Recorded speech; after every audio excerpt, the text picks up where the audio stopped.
Concurrently, the light column that shows after marking something now shrinks as a player gets closer to avoid it blocking your view. Upon equipping a throwable in a match, the throw arc now appears immediately to better gauge where something will be thrown. Also, the throw arc is no longer interrupted by glass windows. We have added firearm ammo type descriptions to the pickup list to make gathering suitable supplies more convenient. The carry system has also undergone adjustments. When being carried by teammates, players can choose to break away.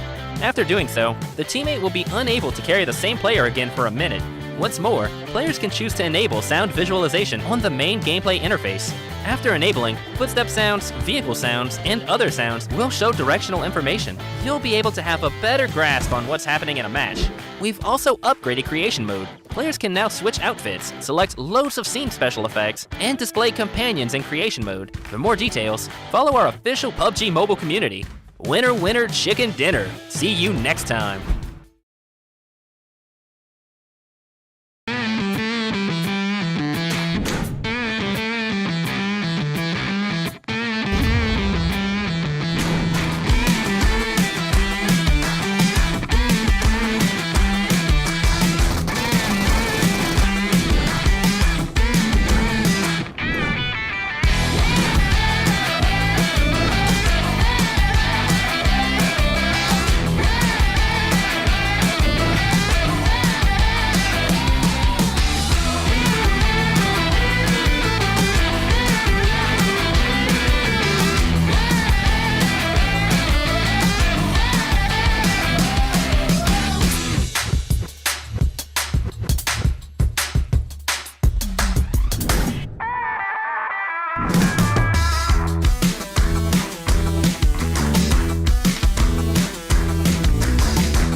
Hello everyone, Payload Mode is getting an update. This update brings a new, powerful weapon, the tank. Experience the adrenaline of Payload with all new tank battles. The new tanks will be found in Erangel. They have incredibly resilient armor and immense firepower. They can seat up to 4 players. The driver will control the tank's direction and can also look through the tank's gun sights to aim and fire at distant vehicles and enemies. The co-pilot can fire the tank's machine gun for even more firepower. The tank gun and machine gun can both rotate a full 360 degrees. The tank is extremely durable, and passengers will not take damage from gunfire, grenades, red zone bombing, vehicles, or other physical threats. But that's not to say that the tank is invincible. When the tank's durability is reduced to 0, it will explode, dealing damage to the passengers. Of course, the sturdy and powerful tank also has downsides. For one, its large size makes it easy for your team to be discovered. It's also quite slow, making it easy to chase down and surround. When you're facing a tank, firing on the heavily armored front doesn't deal much damage, but attacks from the rear deal additional damage. Shots fired at the tank at a 30-degree angle or less will ricochet, dealing significantly less damage. Attacking the tank's weak points and firing from an optimal angle are the keys to taking them down. You can also use a bit of strategy, lying in wait while within firing range, and launching an ambush when the enemy comes within range. In order to help players find tanks more easily, this update will also add a tank airdrop. Find the tank flare gun, and use it to call a tank into battle. Aside from that, we've also added purchasable recalls. Players can now opt to spend shop tokens at shops to recall eliminated teammates. Thanks. If it's too dangerous to get to a recall tower, this is another excellent option. So call your teammates and dive into Payload to experience exciting, all-new tank battles together. We'll be going over exciting new version content in just 1 minute. With the arrival of PUBG Mobile's 5th anniversary, the Imagiversary theme mode is about to commence. To start off, there are 2 themed areas of varying sizes on the map: Imagination Plaza and Imagination District. They are simply brimming with creativity, with complex 3-dimensional architecture and compact 2-story layouts. Tactics that utilize high maneuverability are now more advantageous than ever. Several newly added items can provide extraordinary mobility. Freely build cover using block cover, which can be used as an elevator when placed directly below a player's feet. Use the dual-purpose cannon to launch throwables and yourself into the air.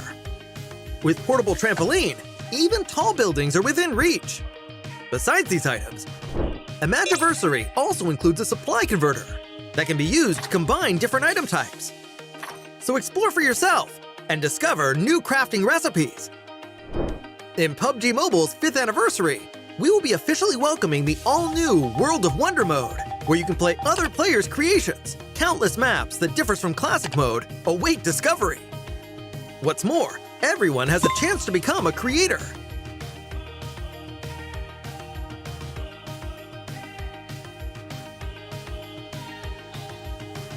Publish your own creations in the game for everyone to enjoy. Gearfront will be making its return next month, alongside the new Jet Boost board skill, which allows you to move about swiftly.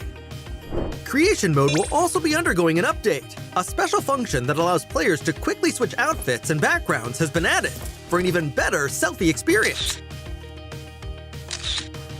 Moreover, we will be introducing a new gun shield attachment for the M249 and DP28. Come and experience it for yourself. PUBG Mobile's anniversary celebration is about to begin. Get ready! PUBG Mobile's 5th anniversary is coming soon. Let's take a look at all the new content. In version 2.5, we'll be introducing the new World of Wonder feature, which includes tons of maps for different gameplay. Apart from the classic Battle Royale gameplay, you can experience unlimited possibilities in PUBG Mobile. In World of Wonder, even more gameplay maps will be coming in the future, so be sure to keep an eye out on updates for more details. On March 18th, the all-new themed gameplay, Imagiversary, will be available. In this new gameplay, players can use 3 themed items: block cover, portable trampoline, and the dual-purpose cannon. Use them to complete all sorts of creative maneuvers. Block cover can generate 3 different shaped toy blocks, which can be used as a bridge or cover. It can even be used as an elevator when placed below the player's feet. After placing it on the ground, you can touch it to bounce to higher ground. Players can launch themselves with the dual-purpose cannon to travel long distances, or launch all kinds of throwables as ammunition.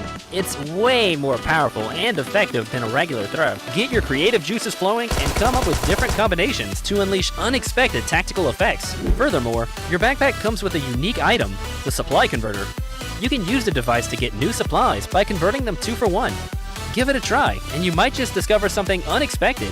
At the same time, the large new themed area, Imagination Plaza, will appear in Erangel, Stalber, and Quarry. Battle it out to occupy designated locations and compete for a vast amount of advanced supplies. The small themed area, Imagination District, will also appear in Erangel and Livik. Explore these areas and get your hands on supplies. Classic mode has also undergone several updates. DP28 and M249 can be equipped with a new gun shield attachment.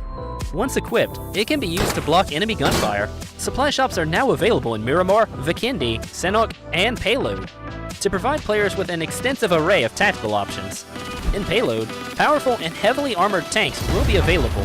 Drive them into battle. In Metro Royale, there will be loads of updates to items and mechanics for you to explore. Creation mode will also be undergoing an update. You'll have access to many creative functions, such as change outfits, emote change speed, scene effects, and more.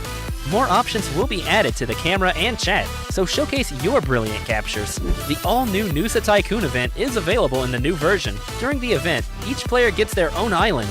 Noosa coins can be used to upgrade buildings, which raises the prosperity of your island. As your island's prosperity increases, your island's appearance in the lobby also changes. Upgrade buildings and manage your island with friends now to unlock more advanced appearances. For more details, follow our official PUBG Mobile community. Winner, winner, chicken dinner. See you next time.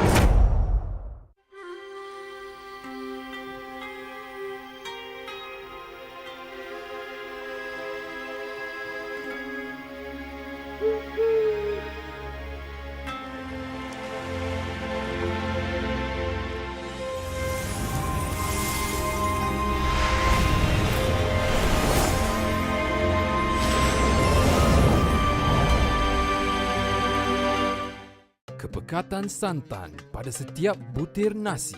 PUBG Mobile. Kepedasan sambal menjadi pembuka selera. PUBG Mobile. Ikan bilis, kacang serta timun. Nasi lemak, pilihan pertama di hati. PUBG Mobile.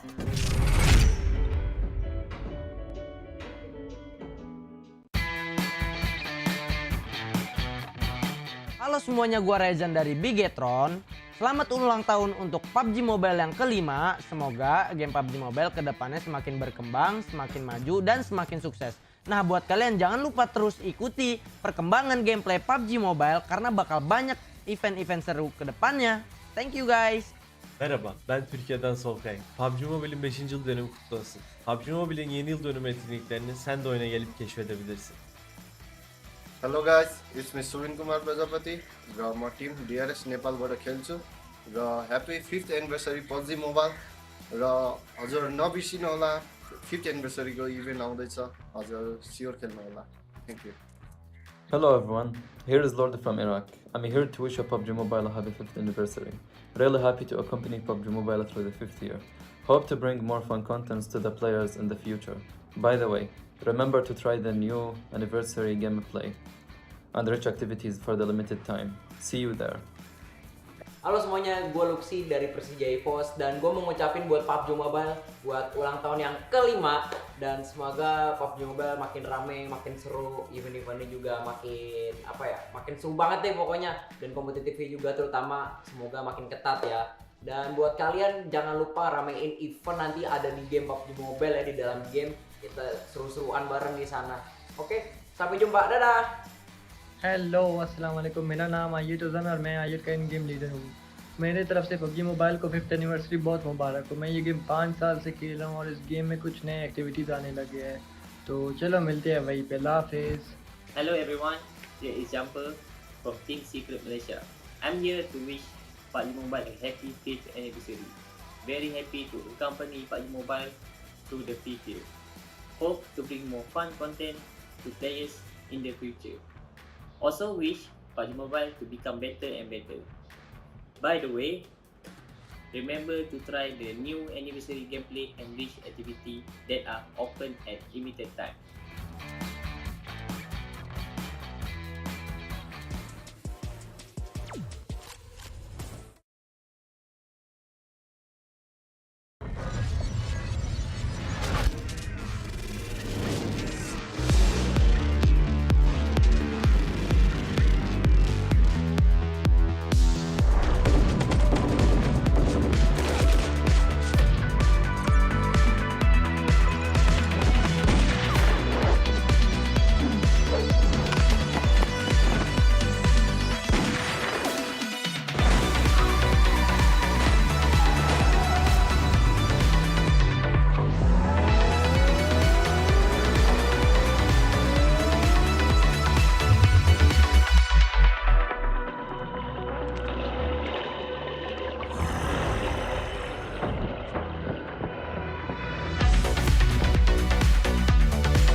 Another day, another sleigh here at the PMSL Sea Spring 2023. I'm Tash Bunny, your host, and if there were two words for me to describe yesterday, it would be the Indonesian domination here, where not only did RRQ get a chicken dinner, also we had Boom Esports as well as Alter Ego. And what better way for us to really dive deep into what happened yesterday than talking with an Indonesian team? Behind me I have RRQ. And again, you know what? My best friend Nerpeko, he's here. Come on over here. And you know what's great about Nerpeko? He's been teaching me how to speak some Indonesian. How are you doing, my friend? I'm good, thank you. Okay, it's very exciting today because yesterday, congratulations on that. You guys managed to get a chicken dinner. And, your growth for your team is just very exciting in the last 3 weeks. Can you share with us how you guys managed to adjust and overcome so many obstacles in the 3 weeks? Because in the past 2 weeks, our problem is communication, and in this week 3, we already solved our problem. So how did you guys manage to talk about it? Like, what do you say to each other? Ngomong yang bener. Ngomong yang bener. What does it mean? What does it mean? I don't know, it's just... It means just talk. Yeah, all right, that's understandable. So that means that if you have teammates, they're saying, what's it? Ngomong terus. Ngomong terus. That's how you say it, guys. All right, so you guys managed to grab a whopping 70 points yesterday and in one day. If you guys didn't watch it yesterday, you guys should definitely watch the VOD. And so what's your strategy for the day? Are you guys going to go for more rank points? Are you going to play aggressive, like bar, as you say in Indonesia? I think we just play objective like yesterday. Objectively. So basically just go for what you have to do, find a nice balance between rank points and elimination points. That's right. All right, we'd love to hear that. Now, you were the FMVP for last year's PMPLC Championship Spring, right? Okay, so between you and me, you don't have to tell your friends, between you and me, do you think that you can get the title again? I don't know, I think so, but it's just a factor of luck. Factor of luck? You know what? That's fine. Luck or not luck, congratulations for yesterday and good luck for you to get the FMVP. Hopefully it's you over your teammates. They don't know it, so we're going to talk to another team right now. Good luck, Nerpeko. We'll see you in a bit. Thank you.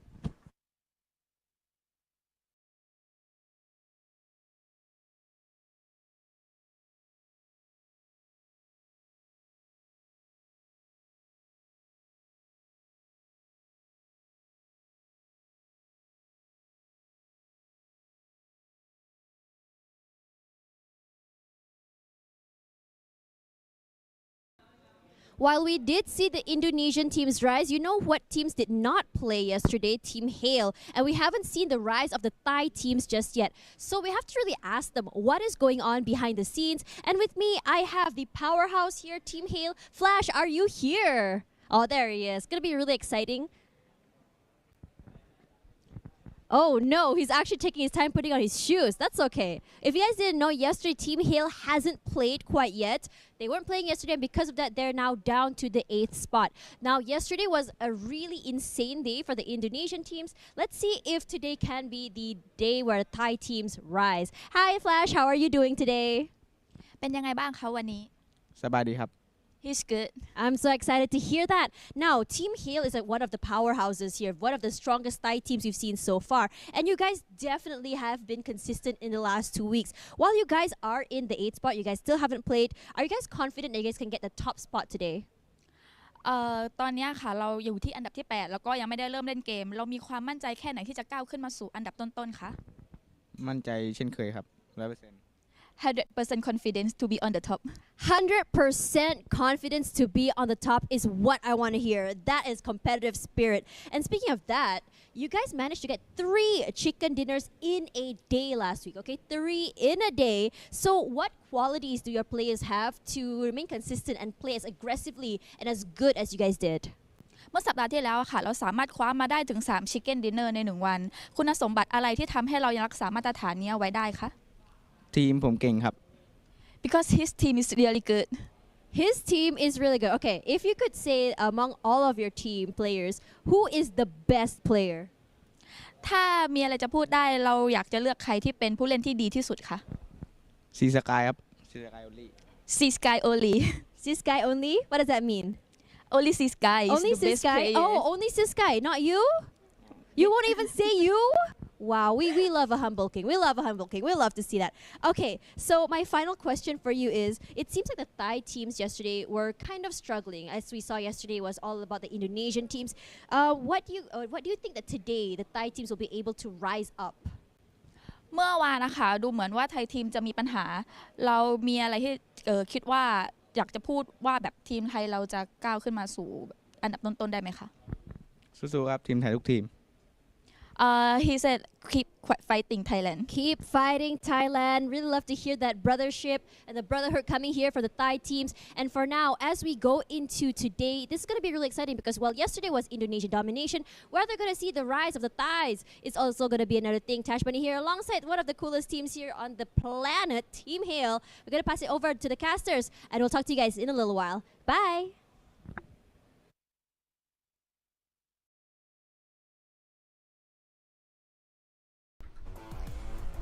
Welcome back, ladies and gents. This is the PUBG Mobile Super League Southeast Asia, which is brought to you by Tesla Games Project Operation Lightspeed and Quantum Studios. So we'll be casters here today, which is going to be me, Choo Choo, and Sir Cloud. We're down to the half of the final week here, Cloud. 3 more days to go, we're done. Yes, and then we'll find out who will be at the bottom 4.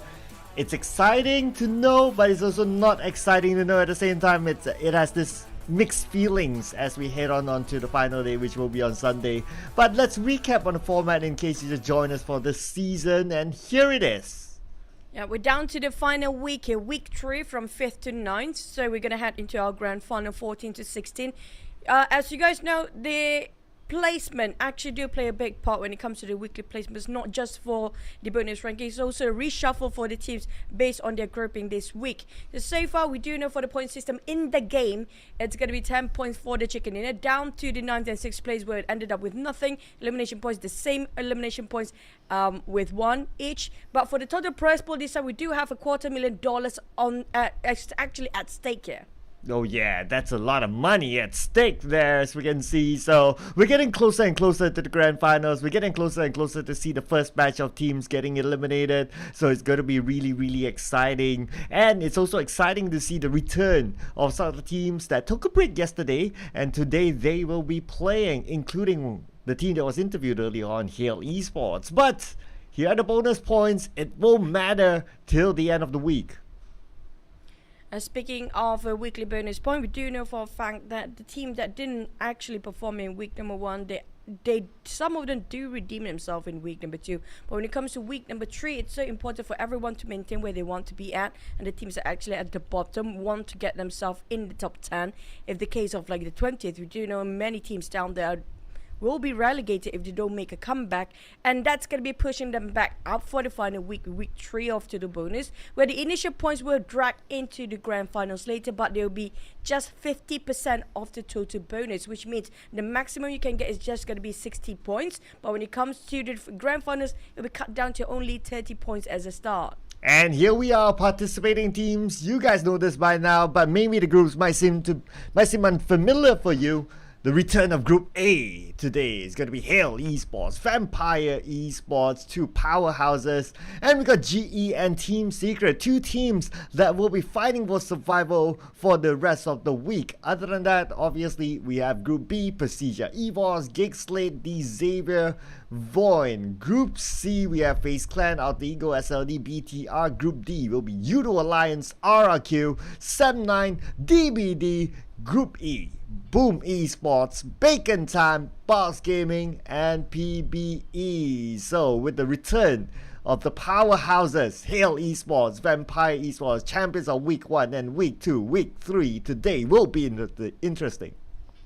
Speaking of what's really important coming out from the teams out there, is going to be their bonus ranking. We mentioned this multiple times here.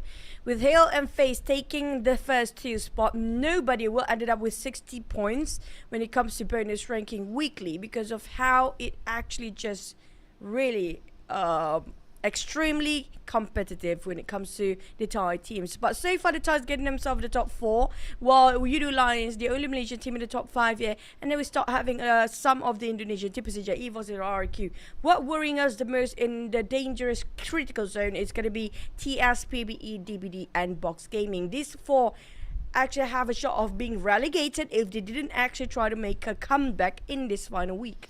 Yeah, it's going to be really, really crucial here for some of the weeks. And some of the teams, they not only need a mid finish, but they need a really, really high finish. So there were some people actually keep track of the points. I'll talk about that a little bit later on, but let's review the weekly rankings as of now. So far, we have 2 teams already broken the 100-point mark, and that is RRQ and SLD. And catching up behind is going to be 79 and Alter Ego. There's going to be like 5 points away and maybe 6 coming up from Alter Ego. Really close margins. We're talking about top 5 actually do have a shot at getting a number 1, 2, 3 anytime soon. But when it comes to gap, I do love the fact that this week itself, the gap is not too far. We're talking about all 7 teams on the top played themselves 12 matches already, and boom, got themselves up to 72 points. The one that actually having a gap is going to be Hero and Vampires. Now, these are the 2 teams that will catch up to top 5 anytime soon. They don't have enough matches to be played yet. They are compared to all those top 7, they do have 6 more matches to go, more than a day, like literally a day more. On the side of Hill and Vampires, they can play the catch-up game if they need to. The one that we should watch out for, which is going to be Bacon Time, BTR, UDO Alliance, and PBE. On the second page, they played 12 matches, but nowhere near on the first page. Yeah, we start to see a little bit of a gap there, especially at the bottom 2. Hopefully they'll be able to catch up today because they will be restarting the campaign. But we got to compare the 2 performing teams as of yesterday. Boom Esports and Sem9. Both teams very close in terms of stats with each other. As we can see, average elimination only 0.1 difference. Average damage less than 100, probably about less than 50 even. Top 5 rates. Even so, it's less than 10%, and average throws used less than 2. And it's all siding towards Sem9, but then again, it's all about the points collected. Well, I love this when it comes to head-to-head. I'm loving the fact that Dap and Yummy, very 2 different players of playstyle, but when it comes to their role, pretty much both are playing the same role, which could be the fragger or anti-fragger for the team. Now, Yummy do actually play more throwables if compared to the side of Dap. Dap, on the other hand, his fragger, entry-fragger style is going to be more towards spraying or shooting down, or having the entry or the opener for the team coming up from a distance with those shot down. But Yummy, on the other hand, very different approach. He's starting off with those grenades. That's why his grenade elimination is way more if you compare it with Dap. And his team contribution pretty much almost the same. But Yummy always loved those nades, which makes such a big part and integral coming up from Boom.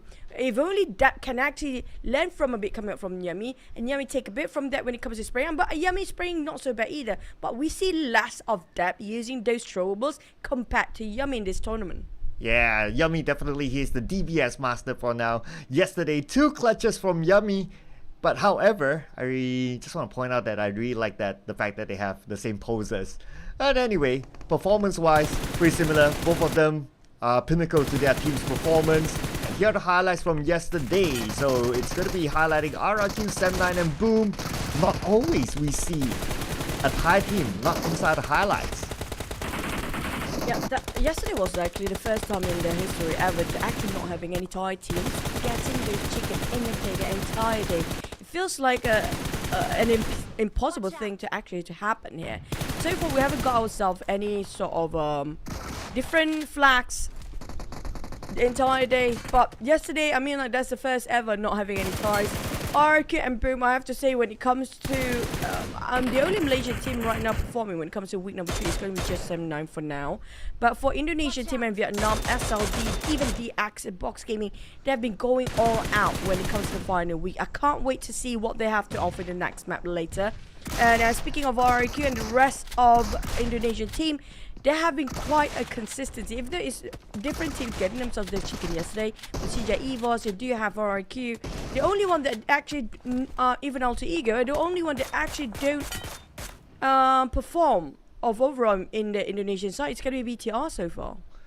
Yeah, BTR currently still at the bottom. I'll talk about some of the stats that I've been following, and thanks to some people from the community, they have been keeping tracks. But we're going to start off in Sandhawk as usual. And speaking about the stats, right now, as of the current state of points collected this week, the bottom 4 is DBD, PBE, GE, and Team Secret. Weighing at 18 bonus points for DBD with their current standing. BTR just above DBD, but only 2 points difference. Geek Slate 22 points, 4 points difference than DBD, so they are also in the danger zone. And speaking of top Sanhok performers, yesterday have been quite a good day coming out from the side of Sam 9. They are actually can be crowned as the king of Sanhok as of now. They got himself double chicken so far inside of Sanhok. Nobody else actually can actually do pull that off. We haven't seen a lot of double chicken in Sanhok by the same team here since we were playing Sanhok only once a day. But boom, Vampire, Bacon Time and Sam 9 squeezing into the 4th place Sam 9. But boom, Vampire and Bacon Time is always the time when it comes to top performance. But as of this week, everything changed so much. Now we don't have Face Clan, Alter Ego, SLD and BTR playing here today. I worry for BTR. They need to refresh themselves. So it's a good thing that they actually do have a break in the middle of the week. But when it comes to 2 more days to go, they really have to push high up there, because it's going to be super awkward for BTR, including Team Secret, to actually be relegated, because they've been here for the longest. And I mean, like, come on, these guys have been here like veterans. They used to be legends. Yeah, I know, right? And they're currently at the bottom pack. So they have a couple more days to go. 3 more days, in fact. So let's see if they can really pull themselves up this time. Yesterday's break, it's a much needed break for Team Secret, definitely. But here are our caster predictions for today. So we're switching it up a bit for this time around. So Choo Choo, talk us through Bacon Time, D Xavier, and Sam 9. I mean, like Sam 9 possibly because we do know it's Sanhok, but it's going to be the entire day anyway. So I feel like 7-9 is the only Malaysian team right now to do have the momentum, can set a tone. DX, they start getting their pieces yesterday. So I'm going to wait and see if DX can pull off the momentum and track it out today as well. Or it's just going to be a one-day thing. Bacon Time, on the other hand, for me, this is not really a prediction. This is more towards I'm hoping for them to actually make something out of it. So far, week number 3, Bacon Time has been super quiet. I'm not sure what really happened behind the scene or with the team roster. But I do know for a fact maybe Bacon Time just gonna keep it until the grand finals, because they pretty much make it for the grand finals anyway. Yeah, they're pretty much on the clear right now. Wouldn't say that they're in the danger zone. But for my side, the danger zone. Geek Slate is in the danger zone. Well, I'm putting them up as a caster prediction because I do know the potential of Geek Slate. They are a very good team. In fact, yesterday we did a comparison of our fantasy team, and Damroot, we have to agree that he is one of the best around from the Malaysian region. So believe that he can lead the team out of the bottom 4, or out of the danger zone at least, and look forward for the grand finals. For Yudo Alliance, on the other hand, they so far this week they haven't really popped out, especially yesterday, but in overall stance they are fairly balanced. They are doing okay, so I would expect them to be able to pull themselves up, especially being a team that has that sort of balance within them, and they can do substitutions, and all their substitutions are quality substitutions. Boom Esports, gotta give it to a Yummy, of course, with a multiple clutch with the DBS yesterday. That was insane. And like what you mentioned as well, it's not only about the DBS that he's good at, it's also about the nades. It's always on point. And if Yummy is on his best day, you can see that Boom Esports go all the way. As you can see, our prediction changed after yesterday since we lost our faith in DBD. They're not having any cheek until the last minute of yesterday as well. So I'm looking forward to today. I'm still looking forward a tiny bit, just a tad bit of it. If they can still actually make it till the end, that they can secure at least one chicken. I mean, like, come on, one chicken. That's all we ask for. We don't ask for a lot of elimination. We don't ask for anything else from DBD. It's just those one chicken to keep it working. And you know what? Just be with the mix, because they are the only one without any. So they're gonna feel a bit awkward, a bit sort of a difference. Yes, you know what, sometimes not all bad without any chicken. If you're up there, if you're in top 3, you don't get any chicken, now that a big statement that you're giving out. But in this case, when you're down there, you're not having any chickens, that's gonna be a different story. Yeah, so far they are at number 60 as of current. Ranking points collected, adding on to the bonus points, obviously. So they are by the edge of it. Looking at the current situation, of course, they're depending on how other teams perform as well, like BTR, like Box Gaming, like Geek Slate, and at the same time, they can get a top 5 finish. It should be okay for them, but of course, it also depends on how other teams perform, and that's going to be the tricky part, because you don't have control over how the other teams perform. You got to focus on yourselves. And speaking about teams that really need to focus on themselves, PBE also in the danger zone. And it's going to be the same case as DBD, I must say. Their points are not too far. Yeah, coming from the side of the Axe, I mean, yesterday was a good run for them. That's the first time ever we're looking at the Axe. And this is the first time as well for us to see them starting off smiling. It's so hot for us to actually see them smiling coming up from the Axe. I'm loving how they actually performed yesterday. I just wish today is going to be a good story for them. They got themselves double chicken yesterday as well, if I'm not mistaken. On the last 2 rounds of Emirama, they got themselves a back-to-back chicken yesterday. Yeah. Yeah, they got for it. side of DX. Yep, so the Xavier got a double chicken dinner back-to-back yesterday, so they'll be feeling good today to start their campaign. And of course, Lamborghini, he was popping up really, really well. The return of Vampire Esports today, champions of week number 1, who came back, who caught up with Voin in a dramatic finish, in a dramatic day number 5. They even left it to the last game to actually catch up to Voin, so they are really, really good right now. They must be feeling really good. So for them to come in, it's also a danger message to the other teams. Speaking about Team Secret, currently at the bottom pack, total bonus points as of now, only a single digit, meaning that for them to have hope of seeing the grand finals, they need to get like, I think even top 3. Even if it's top 3, it depends on what happens to the other teams below. Yep, Voin, we haven't seen the best of them just yet. I'm looking for Voin to actually push it out. But for side Procedure EVOS, we saw their monster side. The beast mode, when it's on, it's scary as heck. And Luxie, personally, I think like Luxie is actually way more performing, better than Zuxi. But as a whole, they are way better as a 4. But coming up from Box Gaming, they also have this sort of mindset. They want to go for elimination. I have a feeling today there will be a lot of elimination day. So maybe you're going to see a lot of brutal plays, or even those vehicles. Keep it rolling. Keep on having those running down towards all the other players. A lot of self-nade for allies as well yesterday. I just hope those accidents cannot be made here today.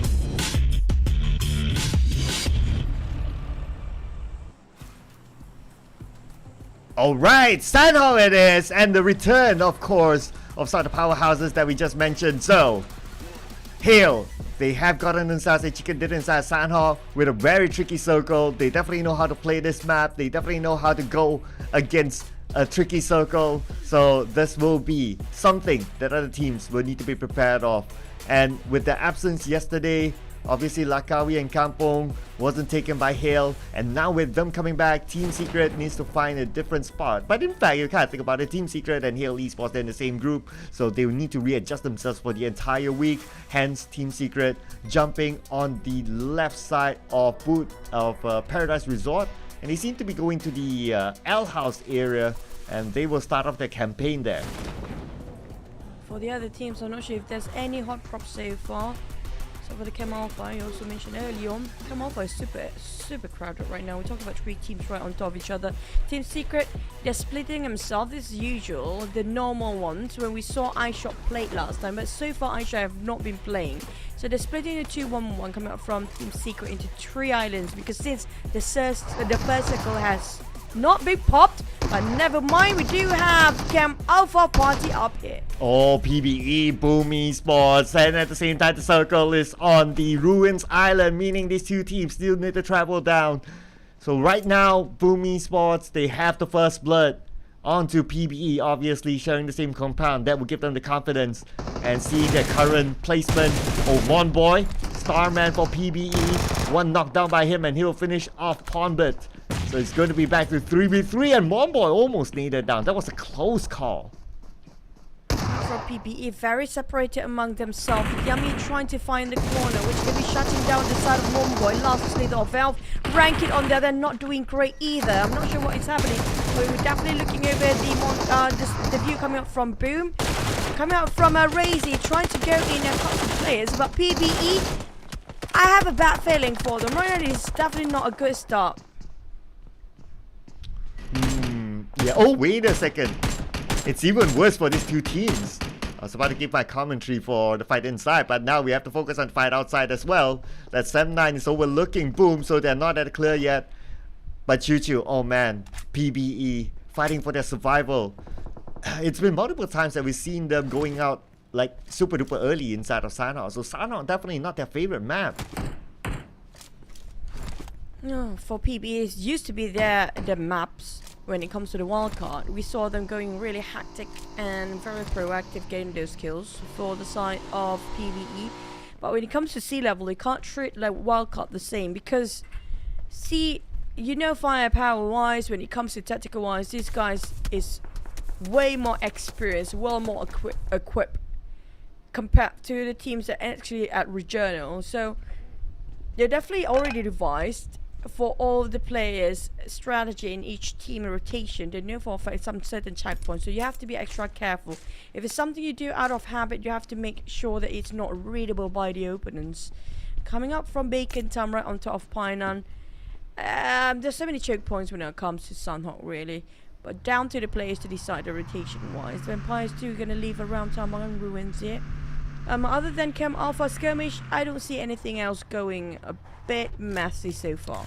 Yeah, the rest of the areas are kind of okay, but because of the circle inside of Ruins, you can expect some of the choke points. The common ones in this kind of circle will be on the north bridge of Ruins, that's one, and then on the L house, that's another one. Painan's going to be one, and on the bottom where the areas of Quarry can be a choke point as well. So there are multiple choke points inside of this.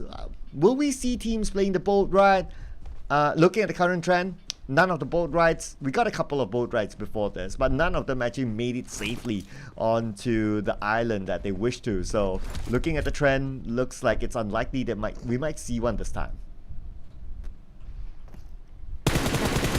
Just saw them going to have that straight away. Dap finding out Yummy first. Dap and Yummy, man. Like I mentioned before, Dap loved those long fights.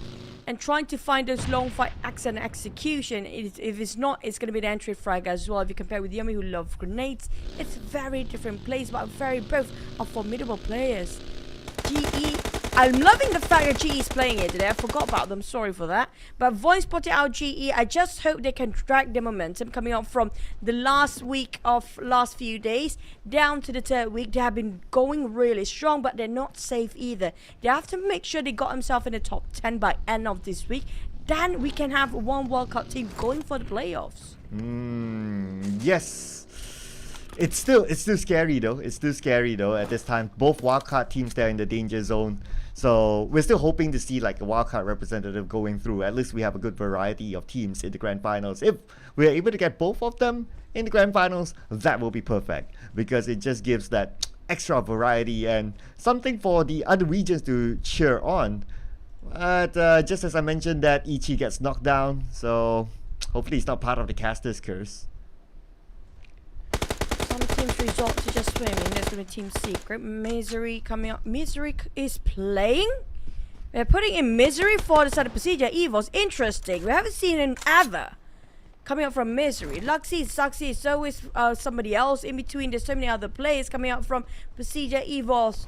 And this is the first time we're looking at Misery and Lynx combo. Usually it's going to be Rat Face, Micro Boy, or Lynx. Nowhere near Misery, but today I'm loving that we get to see Misery. I love his plays back then. It was on a different team entirely. But coming up from Procedure Evos, a bit quiet for them right now.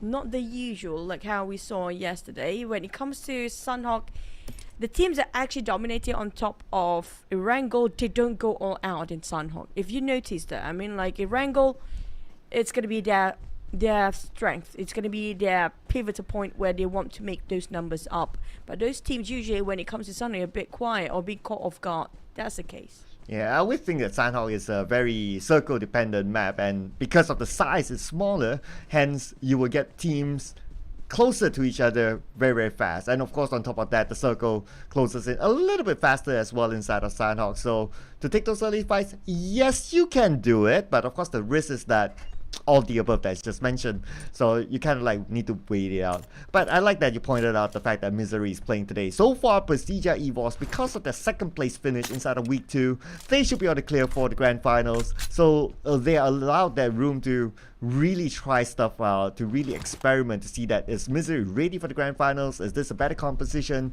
So in preparation for that, that should be okay. And now with this kind of circle, it moves closer towards the Ruins Island, and we can start to see the choke points happening. Cam Charlie on the bridge at the side. Now we can see Sky only coming in with Voldemort getting ready to shoot him down. Sky! And that's going to be one knock coming up from side of RQ. The moment they step in, they are prepared for RQ. They heard the audio cue just now, and for the side of Sky only, he's the only person that is trying to do scouting with for the side of Hill. Flash just joined in, but at the same time, it's a bit too late now. Voldemort just going to go for the push and finish off the job. But Flash, I'm not sure that's a good idea, brother, because we're talking about RQ happen to be surrounding them right now. I have a bad feeling for Hill. But if can Sky slice and glide down, there you go. It's still doable for Flash, but at a big risk. They're playing a dangerous game here for Hill. Well, at least that gives them a lifeline now. But Nepeko very smartly going towards the river, just trying to see if anyone comes by. I don't think he really knows that Flash is there. But the fact that maybe they saw that Sky only dropped down, so his teammate would pick him up there, then that's a signal enough. But now Team Secret, already 3 knockdowns very early on with Jumper all alone. Going up against the hot Xavier now, but not only Xavier, DVD as well on the other side. Coming out on the side of DVD. They are very separated. It's 1-3-2-2 formation. Sorry, coming up from DBD. Pasija Eve was now being ambushed inside of GE. GE forcing those fight, but Pasija Evil, they have the whole cavalry on it. Zai is nowhere near. West want to play around the corner and try to force them outdoors, but the thing is, West is running dry on those ammunition. Only 60 bullets left, and that's it. West trying to bite time, but not enough by himself. Where is Zai? He just arrived, but West's last tick of health. Bit too late now. I have to say though, GE, they're giving away their bodies like it's nothing to sort of procedure Evos one by one. Well, you gotta keep an eye on the Yudo Alliance as well, coming in for the high ground. They are waiting for the right moment before they rush in. I can feel a rush coming in from Yudo Alliance here, but Zai sandwiched between pretty much 2 teams. If he exists behind, he's going to be shot down by Yudo Alliance as well. And now he's super duper low. Olio and Adeluk has shown himself, and Zai taken out by Adeluk. That means number 14 for GE. But the fight's not stopping yet inside Sanhao, as we can see here. Hail Esports not giving up against RRQ. At the same time, the game is giving up on them. The Blazer closing on the side of Hill first. Procedure Evos, and DBS is everywhere again. But Zuxi taking away those elimination with those DBS working out right. He's the last member there is. Can he pull the clutch? Close enough. But when you're fighting against another DBS coming from Julio, it's quite hard. But Boom just bowing out as well. That's going to be the last member being splat down the side of Sem9. Sem9 taking rain, playing a bit slower in the blue zone, crossing the bridge. But the circle, it's going to be tough. It's going to be between the junction of Ruins, Painan and Nakam, possibly. Or even just Painan all the way. Who knows? Well, looks like we're gonna go up to the high grounds where Geek Slate is there together with Beacon Time. So as when you mentioned that, everyone's like taking it slow, we don't see much action, immediately we're feasted with actions. So we're not stopping yet though. We have Asa here just behind Hail Esports. He can shoot from behind. More on the other side. Okay, they're gonna go in for a 2 angle onto Hail Esports, but are they gonna pull the trigger because they only have 2 players left? It's going to be a question mark here. What will they do? Looks like they're going to let Hale pass by, and they're going to slide in the circle from there. Hill, they managed to get out from this blue zone. Quite a long journey from their side. DBD spotted out on Box Gaming. 1 player, which is going to be the scouter, possibly Levy. Yan will be the scouter coming out from DBD as well, but DX closing in. Box now coming in as well, as Yan just opened fire before this. Prior to that, and this attracted unwanted attention. Now DBD caught themselves in a trap. They might be hand down both sides. Now, do they want to get out from here? We do know for a fact DBD, it's pretty difficult for them to deal with CQC, so they want to keep the distance as much as they can. But instead of Yudu Alliance, they have a 3-wheel. Maybe Bacon Time will butt into this as the Void start to open fire against Yudu Alliance, and Shamil will try to fight back, giving a bit of a response between these 2 teams. Yeah, after a hot week 1, week 2, wasn't that great for Void. Week 3 so far is just an okay campaign for them. I'm sure they'll be looking to come back here because they want to bring that momentum onto the grand finals, in which we'll definitely see Void. They are, I wouldn't say that they're really in the danger zone. I believe we should see them there because of their second place finish in week number 1. So it's more about them finding the momentum as we head on to the grand finals. But Olio, interestingly, he passed by Mod then pulled the trigger. Olio had no clue he was there. Coming up on the side of Sam9. They used to be the best in Sandhawk, not so much. Only living out with only 2 players. There's Havital coming out from them. Heavy casualty. DX climbing up the hills. DBD a bit in those elevations, but the problem is they don't have any vision to the side of DX, who's closing in on the flank side as well. Dick with the DBS prepared. GBOP spotted out. That's going to be the molly for the entry frag. Coming out from the back line as well. Rave is going in with the shotgun. GBOP trying to return the favor by giving back those mollies. But Lambo's spot him out on the flank side. They have to deal with this right now for DBD. If not, they will be eliminated in an instant. Oh, for a moment there, Jimmy OP shot his own teammate, so that was kind of like a wasted moment. But anyway, Jimmy OP, like what you mentioned, DBD, not the masters of close quarters combat. They lost out to D Xavier, and that is it for DBD this time. Looking over at the circle shift, Geek Slate is still in it. Bacon time as compound. They'll be comfortable for now, but it's not comfortable for these 3 teams, who some of them are tanking out the blue still. Sam9 Putra cannot save Lung right now. Got too many teams across him as well. Burning off from the blues and no first aid is done. Nice. That's it. He should have just denied himself just now in the blue zone, but instead finish off by the side of DX. Frankie eliminated on the side of Sam9. Another point on the side of DX. They scored 9 now. Wow, already 9 points. It's insane coming from D Xavier. They are carrying the momentum from yesterday. The good views, the good vibes from the double chicken yesterday, definitely boosting their morale for the start of today at least. Let's see if they can secure it, can top it off with a chicken dinner, and technically they will be the team getting 3 chicken dinners in a row. Coming back as another Voodoo Lions. Parting their ways against all the other teams, splitting into 2-2 formation again. Making sure they're trying to find themselves angles covered based on the circle, which is pretty hard. We ended up right on the northern side of Sami, in between of no man's land, dropping themselves in and around Sami first on the side of Voodoo Lions, but the same thing going up north is a bit difficult. Void spotted out Lamborghini. There's going to be a main fray coming from DX. DX fanning out, segregating themselves to find a better, wider angle to work with. Void, Lapa, and on the side of Keenan, spot out another flanker. Now, Frankie and Dirk in trouble right now. But Lapa got returned fire. They replied with those headshots. It's gonna hurt them for a bit for Void. And because of Void stopping D Xavier, some of them to come to the zone. Frankie now, the only man standing. It's gonna be tough for him this time because he got multiple angles covered onto him.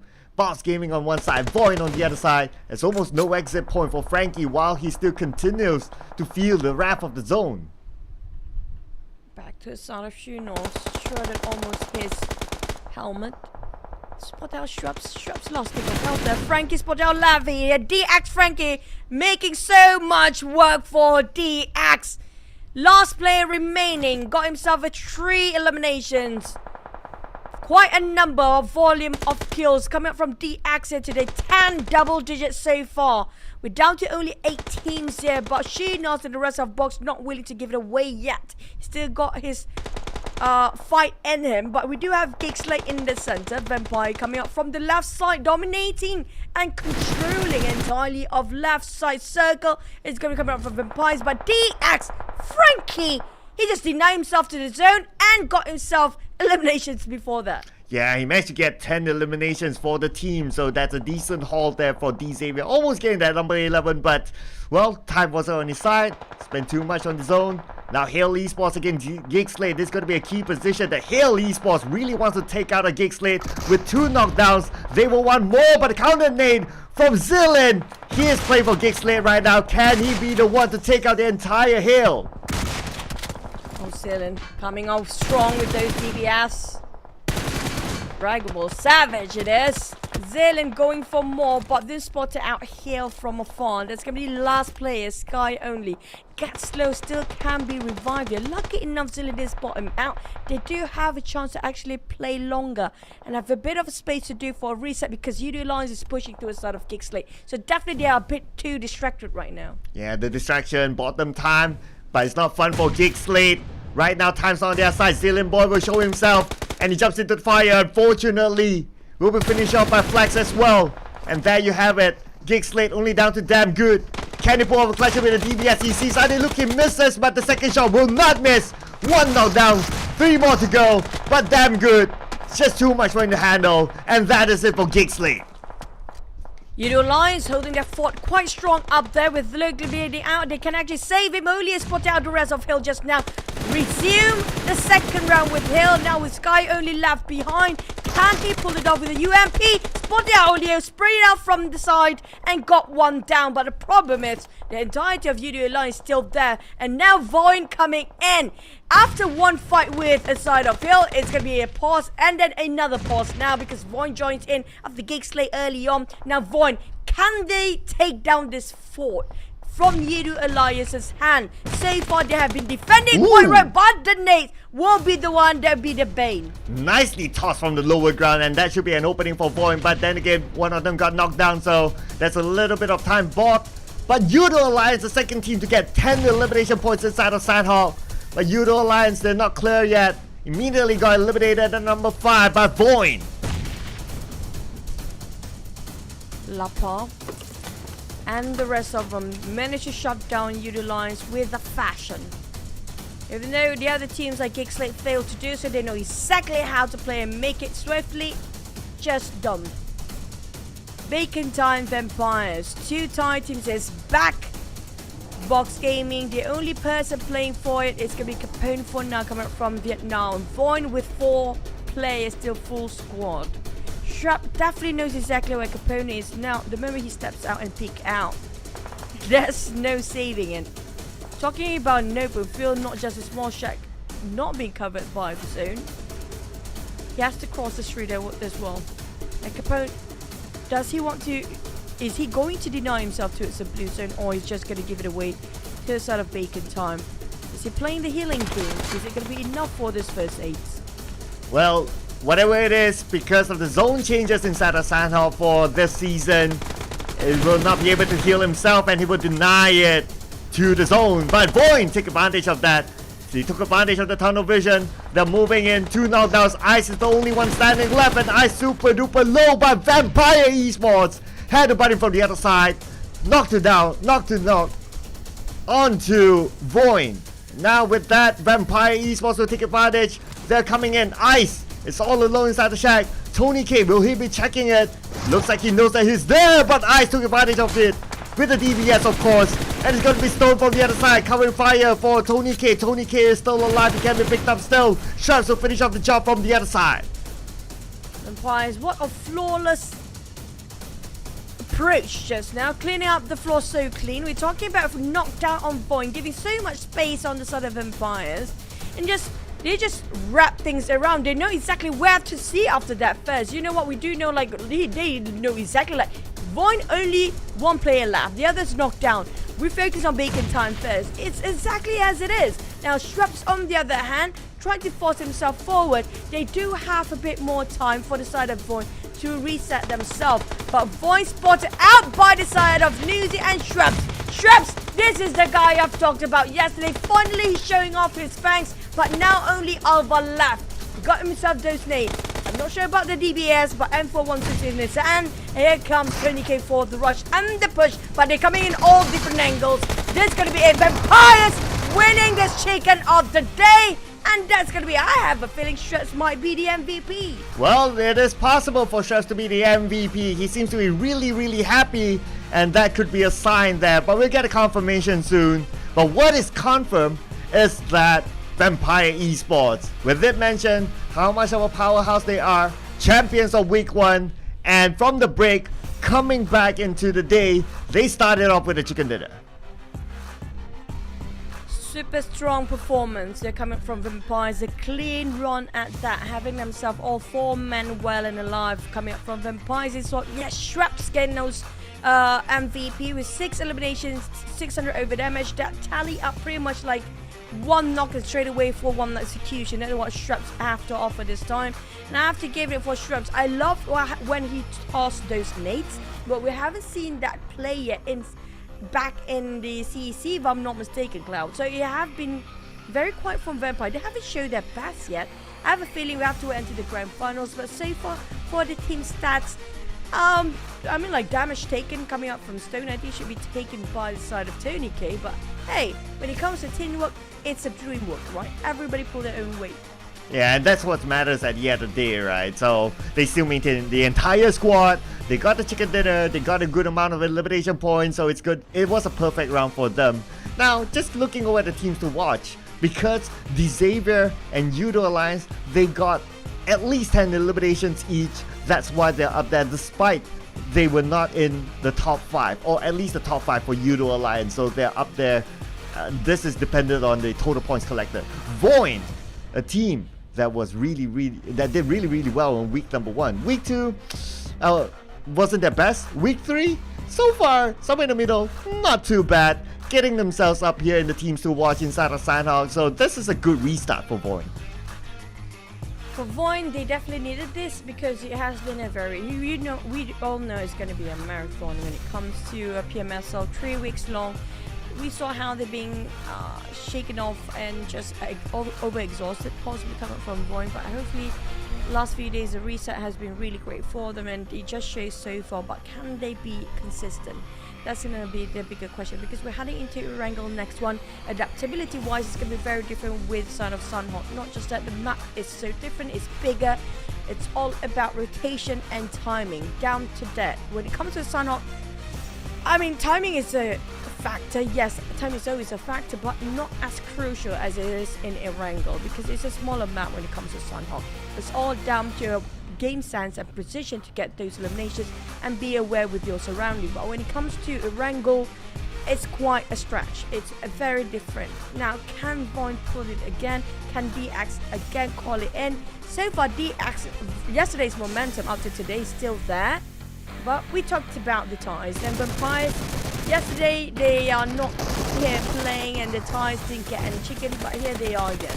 Yeah, you can't have a party without a Thai team, right? So Vampire Esports waving the Thai flag now with this chicken dinner. And basically the message is that you missed us yesterday, right? So now you might not as much with the chicken dinner message to all the other teams especially. And just looking at the highlights, the Xavier, Frankie this time around, he pulled off a nice few eliminations from afar. That was beautiful by him, bringing them to at least 10 elimination points. So the Xavier, they're not forgotten as well. And like what you mentioned, they are bringing their momentum from yesterday. So looking good so far from the Xavier, not as gloomy. And with that, if they can keep on the momentum, who knows? Could be a surprise during the grand finals.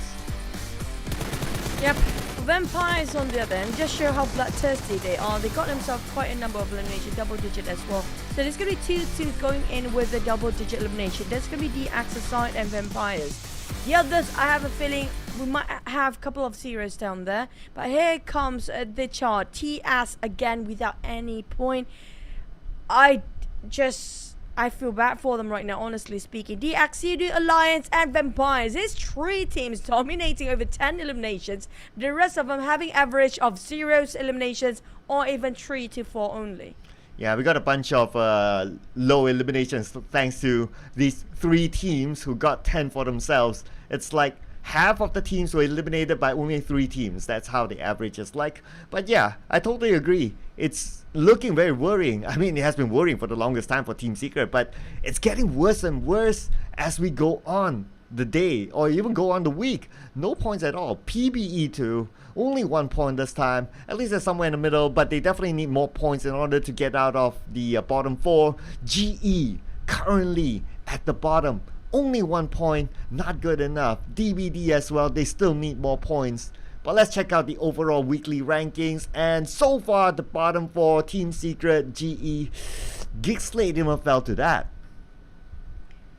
I just hope for the side of TS they are not giving up just yet, because they still can fight for it. Might be a bit too late, but we like a bit of a good sportsmanship and just show what they can and they have, even in the last minute. I'm looking forward for that. On the side of GE, they can actually still make it for the playoff, but they need to get out from the 20th place. Will be enough time for them to actually get themselves in the top 10 to just be secure themselves those slots later on. It's a bit of jeopardy if they stay themselves on the second page, because they're not really in the middle bracket when it comes to the bonus weekly ranking. They barely make it in, singers for BTR. But when it comes to top performance, I'm loving this lineup. So we have T-Duke and Frankie in it. So at least the weight is lifted off of Lamborghini, because for the past few days or the last week he has been really carrying D-Xavier, and it just shows that D-Xavier, they're starting to find a balance inside of the PMSL. And well, no Thai team, no party, right? So you gotta have Sharps up there. Obviously he was the MVP for Vampire Esports when they got the chicken dinner, so looking good up there. Boom, not missing the party as well. But that is it for Sandhawk. We're gonna go to the most played map inside of PMSL, and that's gonna be Erangel next. Yeah, speaking of Erangel, it's going to be a tough one for the teams that are actually down there to make a sort of a comeback, but they can try. They drop themselves in a hot spot where a lot of teams will be having a lot of clashes. They have nothing else to lose here when it comes to the page, second page or bonus ranking down their players. Like, they can take up the challenge and push himself in the last minute. Hill, we do know for a fact Hill got himself the most chicken dinner. It's going to be one of their favorite maps here. When it comes to Erangel, they got it, they won it. But the problem is Vampire's coming in very strong here today. Can they actually try to stop Hill? And funny enough, Hill and Vampire is both in the same group, and they are the Titans, the powerhouse, the strongest there is right now for the Thai region. Yeah, and if you look at the stats, right, like Judo Alliance, they're really focusing onto elimination points rather than rank points inside of Erangel, and that's okay as well, as long as you can gather the points, however it is, whether it's through rank points or whether it's through elimination points, as long as you can do it, that's fine. But of course, with the current meta that we can see here, because of the readjustment of the rank point system, that makes elimination points really, really important. And Judo Alliance, as well as FaZe Clan, in fact, on the previous graphic, they traded back the rank points, and they focused more on elimination points, so they still managed to get themselves up there despite the trade. So that just shows that, you know, you can go either way with that. But because of the new point system that is in the current season, if a team focuses only on rank points, they play the passive game, they play like how Arrow Limax was like back in the day, it wouldn't reap the fruits of the benefits that they would have wanted this time around. So looking at this kind of strategy from Judo Alliance, I'll be looking for more action inside of Erangel from them. I mean, like, first week for Judo Alliance, it was great. They had a fair share of eliminations, plus their rank points not too shabby either. They got themselves quite a consistency, balancing it out quite right, but it's just when it comes to week number 2, it feels like it lost their balance for a bit. I'm not sure if they want to go for slow or just balance it out again and just go all aggressive. We have to wait and see coming up from Judo Alliance. That's why you're actually putting them up for your prediction. The so far closing off DX, I mean, like, I almost got there, but yeah, they got themselves double-digit elimination. I'm more than happy for that. 7-9, I'm a bit worried for them because they lost their only opportunity for chickens today. I mean, like, not really the only one. They can actually have a shot in the other maps too, but it's a bit difficult because we do know for a fact Circle playing such a big factor in it, and not just at the flight path. Sometimes it's just too far from the circle, and we saw how the rotations come out from the teams, right? Some of the teams just don't have a care in the world when it comes to Erangel. Oh yeah, like I think if we talk about they don't really care, is they don't really care about like, oh, circle or whatever. It's just like, okay, we just find some other team and then we'll take them out. Judo Alliance, glad that our predictions, at least so far for round number 1, despite them not getting a chicken dinner, but you got one, I got one, a team that got 10 elimination points out of the only 3 teams with a double digit inside of the first game. So looking good so far for our predictions. But of course, we'll be looking to see whether we can get that chicken dinner from our predictions. And we will still be looking to see if DBD can finally get a chicken dinner. Yeah, per for DBD, I mean, like, I just hope they can land themselves one. And this is the manner of competition, right? Like it or not, it's going to be a team, make it 4 teams to be relegated by end of this week, which is going to be heartbreaking because I just hope there are teams that actually stay up there. I do want to see GE and PBE, both of them, staying in this tournament because we hardly see any wildcard teams can actually be in the grand finals of Southeast Asia in any past PMPL even. So if that happened, that's going to be the first of today or all this season or even the first of the history of PMPL as a whole. But they're not that safe. Both, especially PBE, they are down there. GE barely make it in. I don't know if they will push down or not. But if only they can just maintain consistency with what they offer last week and the first few days of this week, GE can still just maintain the top 10.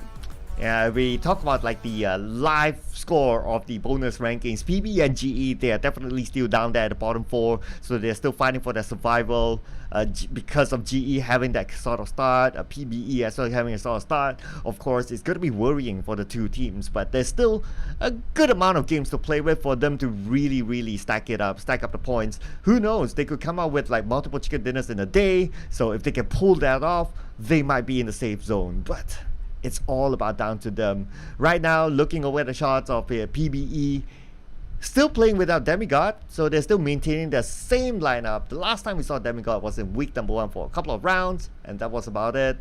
But looks like they are trusting the process, as the famous words would say, with the current lineup.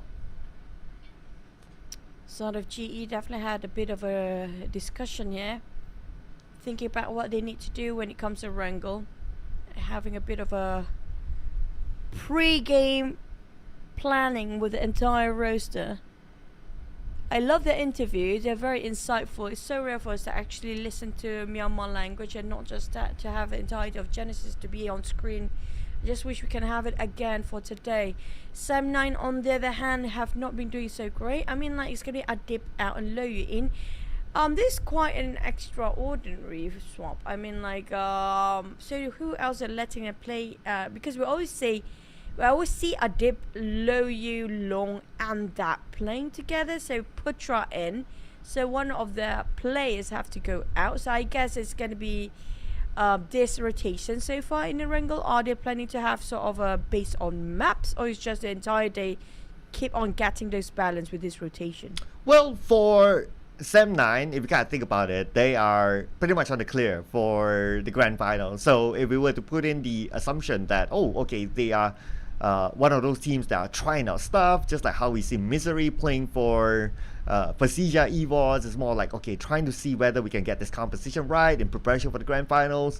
Sam9, they have the license to do it. They should be okay into the grand finals. So yeah, I guess that's also part of the strategy that they're trying to do. But for this is very interesting. This is the first time we see Snipes for Geek Slate actually taking a break. So they're going to go for the composition of Mika, Zilin, Stuxnet, as well as Damroot for this round. So yeah, but okay, RRQ, don't get nervous. Spilled some talcum powder there. Should be okay. But it's going to be a different composition overall. First time. I think it's the first time in the longest time that I see Snipes actually taking a break. Yeah, same goes for Damn Good. He haven't got himself any break at all for the past 3 weeks. Now that's going to be exhausting for the players. When they are the pillar for the team, they have to bear the responsibility. They have to bear the exhaustion as well, for the sake of their family. The team is a family right now. They are in the same boat. DBD, I'm still waiting if Moscow gonna come in here in the last minute. It happens not yet.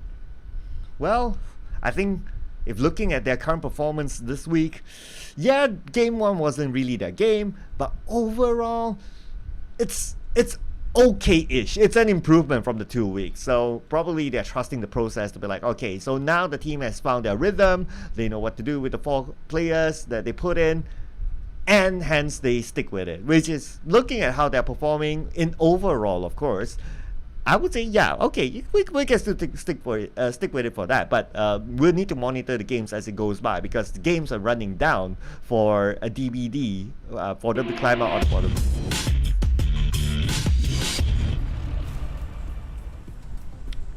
Okay, that was the shocker there. But anyway. Yeah, you were saying. It's okay, finish your sentence. I guess that's it, yeah. Okay, back to it, the game we go. It's going to be Sonovska military base up to the side of hospital. It's going to be a bit more on the southern part of this flight path. But as per usual, I want to see is there any hot drops. Is it going to be Sonovska military base circle? Because if it does, then TS and UD Lines will be happy celebrating for that. Like, can they hold their grounds? So far, UD Lines, when it comes to defending, they are quite strong. But when it comes to those nates coming in for the Malaysian team, it's a bit difficult for them to defend. I have a feeling when they're forced to CQC, it's a bit difficult for them, but there are chances if they got themselves a DBS, they can fight back. It's always the DBS that actually make the big plays there. We're talking about the DBS can be the game changer, but the DBS will not work if the molly, the grenade, the throwables will be right on top of it. That's the only way to counter the DBS for now. You know what, besides the DBS, that I'm sure we will see a lot of it, I'm looking forward to see if Geek Slate will stop Team Secret from rotating on the left bridge. Because so happened that the circle is on the left, in the middle of Gatka Fields, so they have all the license to be camping around the left bridge, waiting for Team Secret to come to them. If Team Secret chooses to go to the right bridge, okay, but they got Udo Alliance to deal with, and probably even a PBE to deal with too, or maybe even Void that can stop them on the right bridge. But before we talk about the bridge a little bit more, looks like we have a little bit of action, but that's going to be a long drop there from between RRQ and Bacon Time, and my cruisy's not going to work. We saw a bit of a trend here coming out from the players, drop themselves a bit slower in this case, because usually when it's 1 minute and 50 seconds, we already saw a lot of players drop themselves in the compound, but due to the circle is so unpredictable, they take their own time to glide over and just wait for the circle to pop first to see if it's supposed to be led somewhere else. But on the side of DX, this is not so great. Box is just surrounding them the moment they drop themselves a bit later. And Lavi got himself a VSS, and that's going to secure himself one elimination. We do have a new team coming in, which is going to be GE as well on top of hospital. But I'm not sure if they're fully equipped just yet, or Box do have any idea they are here. But I think they saw the gliders coming in here just now. Yeah, they probably saw the drop there, so that's why we can see what the players like kind of like looking over. But there's a hill between like what the players, I believe it was Junos maybe, looking over to hospital, so they'll be okay. They'll be doing their own thing for now. The Xavier, interestingly, they drop around this area. I believe it was because it was affected by the flight path as well. If not, regularly we will see them dropping into school, considering that they let go of Pachinki, and yeah, they're just adapting to the circle. But lucky for them enough, the circle happened to be on top on the left side, so they can still take their time. But anyway, nobody likes a early elimination, and it happened to fall onto the Xavier. Back to the side of RRQ on the other hand. Now RRQ, I have to say they have been progressing so well. Their growth is significant if you compare with first week down to the final weekend. I have to say, as a whole for the region, I have a feeling that Indonesia actually grow the most for the teams out there, because how RQ were a bit of in shambles in the start of first week, and then they start to get themselves a bit tricky, a bit creative. But second week was their downfall, but coming back strong in week number 3. And the Indonesian teams do know for a fact they need to perform in this week. They pull everything out, cylinders out. And we're talking about every single team except for side of BTR that have not been performing. They're not playing here today, but Persija EVOS did actually step up their proactiveness in the game as being super aggressive compared to Von, who's balancing out. RRQ, very good rotation. Everyone have their different unique attributes across the Indonesian region. Yeah, it's a very different style, and it's nice to see like each and everyone has like that kind of thing, because it's all about adapting. And the same goes for the Thai teams as well. But speaking of Indonesian teams, okay, Razy 1v2 DBS. We know DBD, they don't like DBS gameplay. Let's see if we can do this. A bit too early of the pre-fires. Giving away his position. We can see Razor a bit panicky there, giving away. But this is going to be the first time DBD won a CQC. And not just that, against a DBS. That's a good news coming from DBD. It took them 2 people to close things over. But usually it's going to be 1-to-1 trade. But so far it has been a clean one. But it's just boom, a Razor giving away the pre-fires before and just, you know, a bit miscalculation of the timing. Yeah, if only he got the first knockdown, then maybe that would change his destiny. But yeah, he had to miss the first one, and the rest was history from there. At least it's a good win. We got to celebrate wins, right? We got to celebrate the small wins as well. For DBD winning the fight in the compound, so that's a good start for them. They definitely need the points. Looking at them having a gap between Hale, and Hale has a set of games in hand, so they definitely need more in order to climb up. It's like what now? A 8-point gap between them and Hale.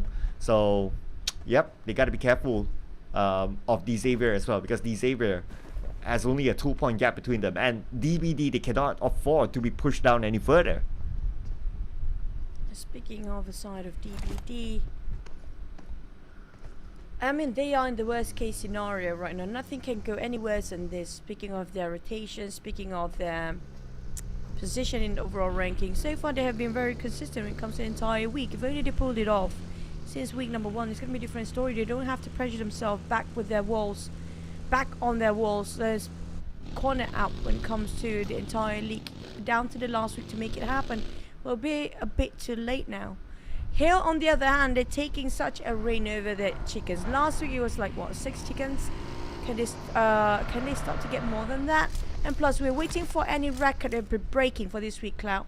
First and foremost, 20 elimination. We haven't hit them yet. It's 19 so far coming up from the side of Alter Ego.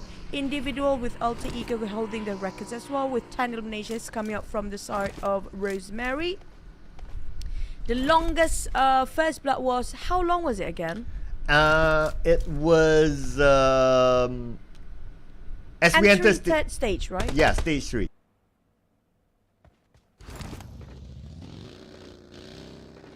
I think it was 1 minute away, 1 minute and 90 seconds away from entering stage number 3, if I'm right, or did I got it wrong? Correct me if I'm wrong.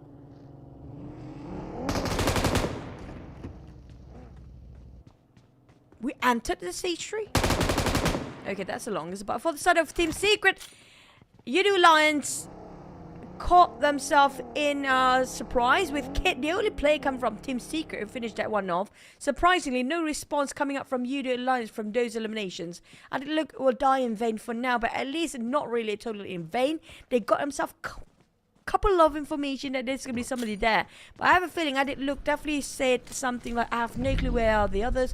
That's why they're a bit hesitant about Yudu Alliance getting into Team Secret's compound. But here comes the circle. I feel like it's gonna be Gakka circle. Ooh. There you go. Gakka, Phil, Pachinki and Ruins. Please make it to the side of Phil's, because I don't want to see a Pachinki side. Yeah, if we see a Pachinki circle, then we'll be looking forward to see if the record for the most teams inside of circle 8-9 been broken, because yesterday there was one, like there was like what, 7 teams still alive inside of the Yasnaya circle, so that definitely took a while, but everything broke loose during the final moment if you have that many teams, and it was just so hard for us to catch up with all the action.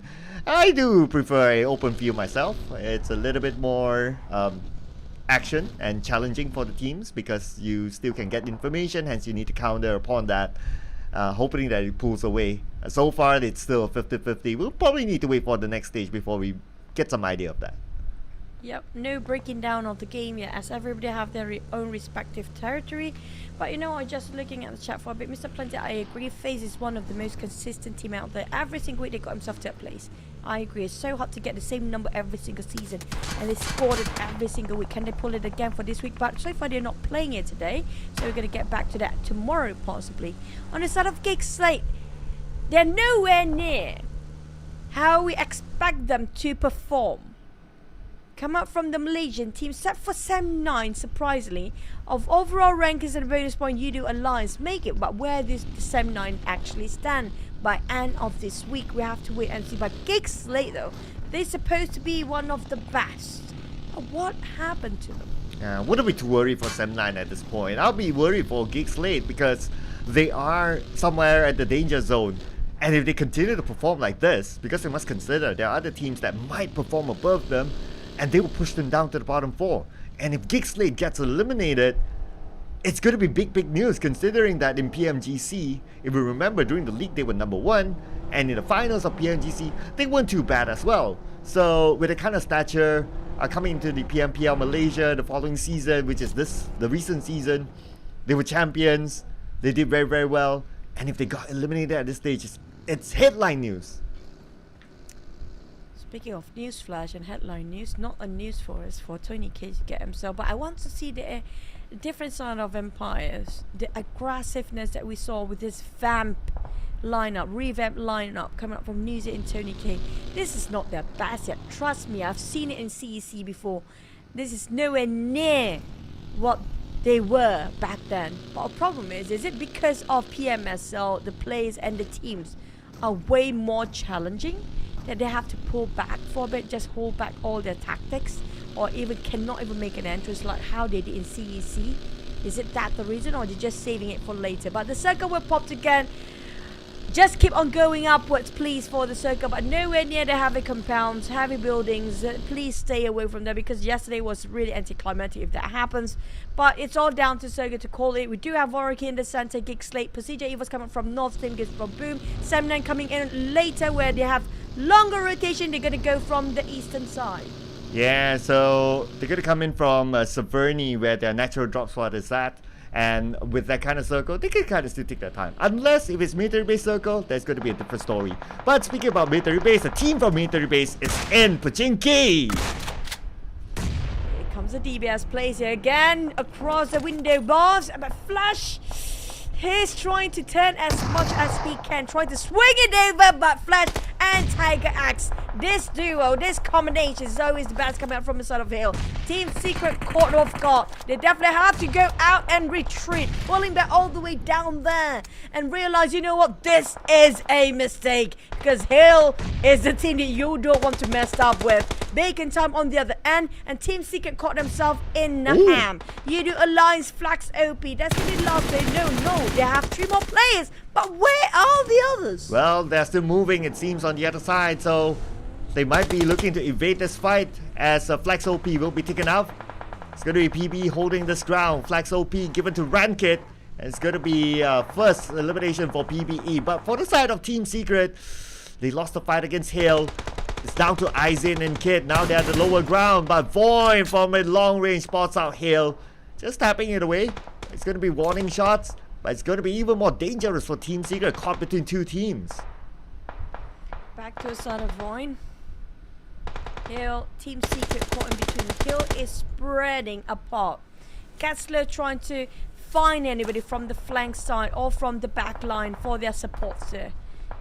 They're definitely going all the way out of their miles, and now Tiger spotted out bit too long.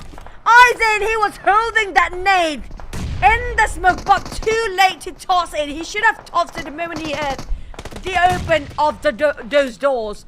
Coming up from Gaxlow, Kit now being knocked down as well. There's going to be last of Team Secret. 1.16 place. That's got to hurt them a lot. Absolutely. It's going to hurt them to the core. The fact that they are at the bottom 4.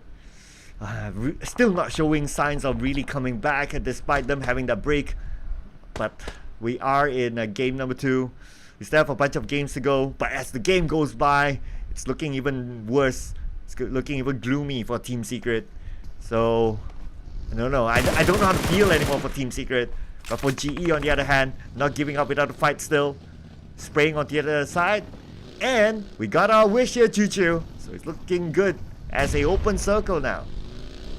Yeah, but the terrain's uneven. It's quite hard for them to actually play along with it because there are slopes of hills there, a couple of vegetations, and that's not much of a street. So they have to decide whether to go on the north or the south. For now, the southern side is still a bit of suburban there. On the northern, entirely forestry coming in. Geek Slate taking on Sem9. Low you down. back to the side of Yudu Alliance. They have to figure out. They're down to only 2 players left. Vampire spotted out everything that moves. They shoot. It's right across of Strap. A slither of health remains coming from Yudu Alliance player, but they didn't take their chances. They want to go in as a 4. They have this discipline. Pull back or reunite again. We have the checkpoint together, rendezvous together. Persija Evos on the other hand spotted out RRQ Asa. I'm not sure what happened on the other end, but they lost 1 player on the side of RRQ. They are on the 2nd place for now, but Persija Evos, they start to climb up with those eliminations. They still have a 4 on Vampires, and on the other hand, they cancel out the rotation just now. Take it as a regroup session first, then have it another go. Olio and Shom is just too separated right now. I'm not sure about the plans coming from Yudu Alliance, honestly. Maybe it just so happened because like Shamir, he seems to be caught out in the open, and I don't think this is the position that he wanted in the first place. And without the vehicle, his vehicle being blown up, so not much of an option for him for now. He just need to hold his ground, and hopefully other teams get distracted. Sam9 0 points this time, since they're still on top, so it should be still, they can afford this round. But for a couple of teams that we can see on screen here, like Boss Gaming, like GE, these teams, they cannot afford to let go. Back to the side of GE. They can gatekeep this. Speaking of not willing to let it go, GE should not let this opportunity go for them to actually farm those eliminations. Yeah, they can actually pull it off. DX have to cut across so many teams just to get into the safe zone right now. RQ barely make it up, spotted inside. CJ Evos, here comes a spray in the Paco, don't miss. He didn't whiff, and now they're going in for the slow rush. But coming into the side of Zuxi with that DBS, making a bit of a time to the side of RQ, Mott tossing another nade. If this drop is going to be a big one on the side of RQ, and it hurts like hell. Luxy down on the ground. Will they go for the rush? He's going in for another Molly. Now Zuxi is right across him, but the smoke bought them time. It stalls RQ from pushing forward. If only Mort has vision, but unfortunately the smoke is blocking it. Zuxi and Misery now. Can they pull off an insane clutch against RRQ? But looks like Zuxi shot down. Oh, it's burned down actually by Mort, but Hail Esports has to butt in from afar. Misery now super duper low. This could be an opening for RRQ, but because of the shots fired from the other side, they are aware that there's someone else looking over them. Misery somehow still survives, but Nabeko is going to come in from the other side, and Persija Evos is out. Oh man. With 1 elimination only, that's going to be taking them down in the bottom placement right now. Voin and Vampires having a go with Shrubs coming up from the flank side. There's another team behind them. Make it not just 1, 3 teams breathing behind their backs there of Voin. And they try to gatekeep Vampires on the other end. Now, if they open fire too much, Voin will attract those unwanted attention. It's going to be coming up from here with those abandoned shows. They've got those elevations. Definitely hurt the queue. They want to go in. Stone knockdown for now. Max is tossing the nade over the other side.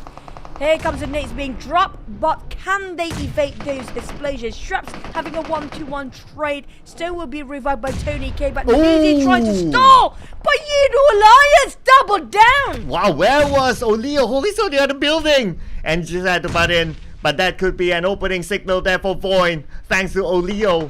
Olio is still on the outside circle, and he's very, very close by with the blue. So he'll be forced to move down this building very, very soon. While more at the same time takes out Ranked somewhere else. Vampire Esports still holding onto their ground. And right now, Voin, they do have the circle advantage. Vampire Esports, the one that's going to be pressure, and they need to move. Sort of Yudu Alliance down to 2 players. I mean, that was smart, ingenious call coming from Olio. The perfect angle there is to have those double nade down. That 1 nade double down on players. Voin, on the other hand, Alva can actually reset himself. Vampire's trying to slowly flush them out, but it's just so hot with the smokes just clouding their vision. They can't see a thing on the other end. RQ trying to gatekeep and try to take advantage. Same goes for Heal. Both teams are losing if Voin and Vampires if they're not aware of where the shot's coming up from. It's coming up from the outside. He'll start to bat into this business. Same goes for RQ. Box taking on GE, but the ones that actually struggle is going to be Vampires having a bit of a trade with Voin. 1-2 trade if I'm not mistaken. Alva will be safe, and never mind, finish off straight away. But for Vampires, this is dangerous game, and they're being eliminated. as a whole. Yeah, despite how many times they revive and reset, looks like Boeing still had the upper hand against them. They had a little bit of help from Oleo, so pretty much thanks to him as well. Now we move over to Bacon Time, still on the outside. Not sure if they have vehicles, considering that the creating a smoke bridge.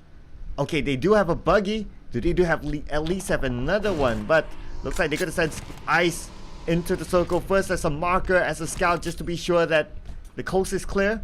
But the bad news is that they're still on the other side of the road, so the next circle they need to manage that. So hard for us to see the entirety of the map so far. We haven't seen a glimpse of it. But on the side of GE, they're taking on a very crowded place. We're talking about the Northwest is just more than 4 or 5 teams, making almost half of the team remaining still up there. GE spotted out DBD, knocked down on one. They want to go for the finishing, but it's just quite doubtful and hesitant about making a run and making a step into it because of how many teams surrounding them right now. Bacon Time tried to take away this abandoned church from the side of Hill, challenging them with those nades, and Ice hitting on 1-1-2-1 trade with Scar finish off Noise, but Ice, he have to clutch this by himself because Shirty Ass is just too busy reviving. Can they drop the nades from below upwards? Oh, wow, it looks like that's your answer, Choo Choo. Yes, they can, with Shirty onto the other side, and now they know they have the advantage. M4 gameplay coming in for Shirty. He's going to get all of them, and it's going to be Hale Esports out. Bacon Time taking the range. I'm loving this. This is the rise of Bacon Time, but the problem is they have only 2 players right now, and it's not great to finish off things. But DX, on the other hand, having themselves quite a number of eliminations, 3 already. Always having a go against DBD. It feels like DX and DBD, it's always fated to meet in every single map. I don't know if it has anything to do with the color scheme that they have, both having brown colors. And they not only have each other to deal with, they have Box Gaming inside the circle waiting for them, and Geek Slate on the other side. So either side, they're in the same trouble. Not great for both right now. Barely make it in. There's going to be gatekeeping Team Box Gaming, hoping for them to deny the entrance of DX and DBD. Make it like 2-in-1 discount as well. You got 2 squad while waiting the other. DBD taking on Rabies with those days. They got scored 4 for now, but nowhere near getting those chicken if they keep this going. DX taking back on Ziggs. It feels like it's a bit of a brawl between these 2 teams, but the ones winning definitely going to be Box because they are untouchable. The Blues are closing in. Here comes the rush, come up Frankie. He wants to go in straight into the safe zone. Remember, he parked and pulled himself over. Look at Lavi, already pre-cooked that nade. It's going to be them exchanging from each other due to the smokes being popped just now between Frankie and Lavi. Definitely it's going to be exchange of nade, but Echo spotted out in Lamborghini spot on 1 on DBD Jimmy. Frankie tossing over on 1. Feels like a perfect angle. Will it explode right? Never mind. But that was beautifully placed there by Lamborghini, just to wait for the movement from DBD so they will not be shot in from behind. Nicely supported by Lamborghini, of course. Lev is now super duper low. Frankie's nade, but back onto Shamil. DBS gameplay on the Shirty. Shamil still surviving on his own in such an open position. And he'll definitely secure this point out of Bacon Time. But next is going to be Shamil moving into the circle. Just wish we'd get a glimpse of a map right now to see where the teams are at. But DX and Box. DX definitely having a tough time to go through Box. They do have 2 players only, but they can't spot winning. But the moment they're done with Box, it's going to be UD Alliance next. And not just that, they're waiting just across and nearby.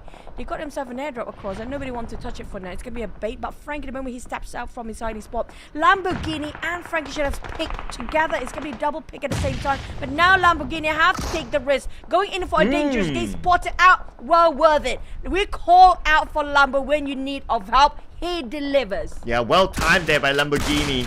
Unfortunately, this vehicle is unusable because of the punctured back tire. So anyway, might as well use it as a barricade while he's still by the rim of the circle. PvE, okay, still a full squad. Has a compound. Currently has a circle. Let's see if they'll be lucky enough to still get it, because the next challenge is probably going to be Geek Slate on one side, Bacon Time on the other side as well. Geek Slate planning the next move.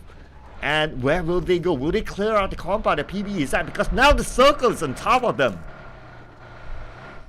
On the side of Geek Slate, definitely have a bit of a distance between them and the circle. Same goes for the side of the team nearby them as well. It's going to be DX if I'm not mistaken. Yep, there you go. Being gatekeeper on the side of PBE, who got himself the circle. Same goes for the side of RRQ and Bacon Time. The last play there is for Bacon Time. But RRQ side, they still stay strong with the trio. Same goes for the side of Void. The only one having a full squad, which is going to be PBE, got themselves dominating on the northern side of the circle. I'm not sure if they can actually close things up, but if RRQ start to fight a different team, especially coming up from Void, that feels like it's going to be a high chance for PBE to win, but we don't see any glimpse of the side of Geek Slate yet. And speaking of Void and RRQ, here we go. They're definitely having a bit of a skirmish. Wow, that was a fast cleanup there. But now Geek Slate focusing on the PBE because of the compound. Probably they see value in it. Raimon has the high ground. He is on the rooftop. So now Nate toss onto Geek Slate. It does connect to Stuxnet. He is low now. He needs to retreat himself. But on the other side, we got Damn Good, as usual, being so good to get that elimination point. Now, Geek down to 2 players. They're trying to challenge PBE, but PBE wrapping around and Ranked going for the crash. My goodness, Ranked, that was brutal. Wow, 100%. The entire Geek Slate splattered by PBE. My goodness, that was a big bold move there by PBE. But with that, now PBE is in top 2, and they stand a chance to get this chicken dinner against Void. That was a big one coming from PBE. They definitely close and wrap things up as neat as it can be. Not even bullets need to be used there. On the side of Momboy, PBE, they're trying to have another go. Look at Ranked slowly taunting over that side while they are stalling here. They're trying to attract all this attention. Look at the players cool. PBE cool already making a breach over the flank side of Keenan. But Keenan spotted only Raimon. He has no clue they are being wrapping around behind his back. Now spotted out. It's going to be a spray 1-2-1 Trey as cool spotted out Keenan. And now down to Trey v3. Oh, they know exactly where Void is there now. So they're going to focus entirely onto them. Shouldn't be a problem for Raimon to be picked up because he's in the building. So that's part of the circle to play with. Cool. Just buying time for his teammates. Ranked. Tossing out the nade onto Void. Buying time as well. Void taking time to reset. They managed to pick up Keenan. He just needs to get up to himself. And right now it's going to be 3v4 back. Side of PBE. The response to it, this closing is way better than previously. We can see how they progress throughout the entirety of the league itself. 10 eliminations in a wrangle at that. They used to love Sunrock, but you know what? They know for a fact it's more important to focus on a wrangle. They got himself a big run this time. Cool. Playing with the flank. Keenan is back up on his feet. While we talk about 3v4, Ranked, how do they want to approach this coming up from PBE? Will be another car running down instead of Void, or they wait for the last circle to pop and wait for the blue zone to play in their favor, or will they be close by the blue zone first? Ooh, this is going to be tough, right? So if we look at the probability, I think it's, because of PBE, they have more control of the circle. So looking at when we come to stage 9, where the circle closes entirely, Void will be forced to move first. But the advantage for Void is that they have the high ground. So they're going to go from up to down. They can sort of like, I wouldn't say take their time, but because of the elevation advantage, they can spot out PBE first before PBE spots out Void. Let's see how they can deal with this. What kind of advantage they can take with this sort of elevation. Speaking of elevation, so far none of this willing to move coming up from Void because of those elevations. They do know for a fact they got the advantage of it, but if they happen to be at the foot of these hills here for PBE, it's a bit troublesome for Void because they can't see them from this distance. But Ranked again going on with those vehicles. Both are having a bit of stalemate, but the blue zone closing on the side of Void first. They can't have these elevations as long as they want it to be. They need to make a move. Max has tried to open up the space and push forward with those nades, but Cool make the move first. He initiates the fight, getting on one and going just in. He doesn't want to wait anymore as Cool spotted out Laporte, but couldn't clip those shots. But the blue zone will have on the other end. Down to it, and PBE scores with a 4.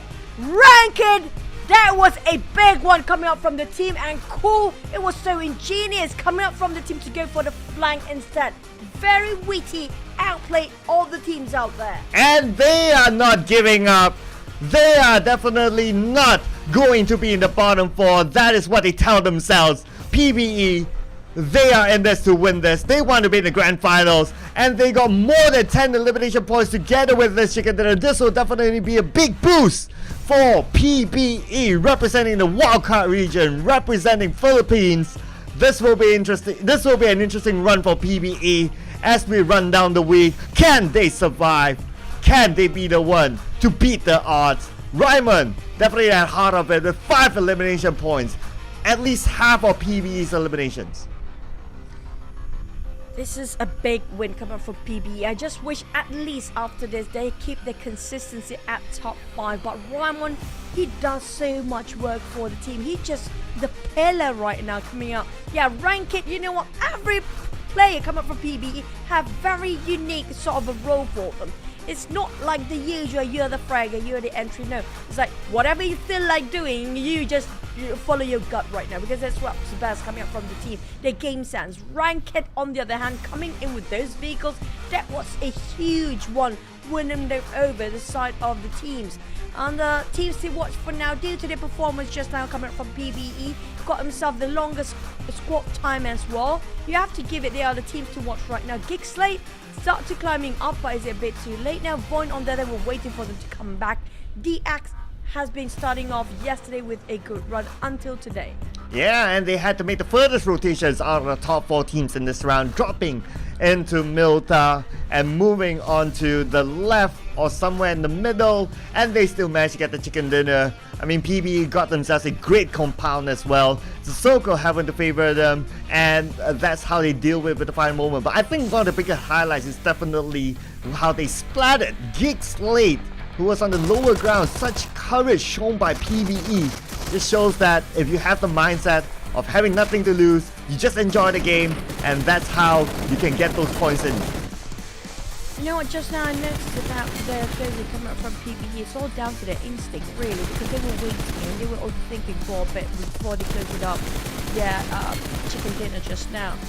And same goes for the side of ranking with those vehicles, and the side of Raimon and Core coming up from the flank side.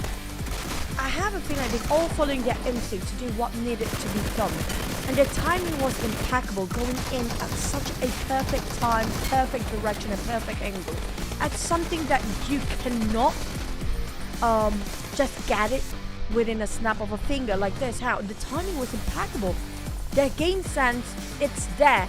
It's down to polishing the sides of getting those consistencies. PBE, they have it in them.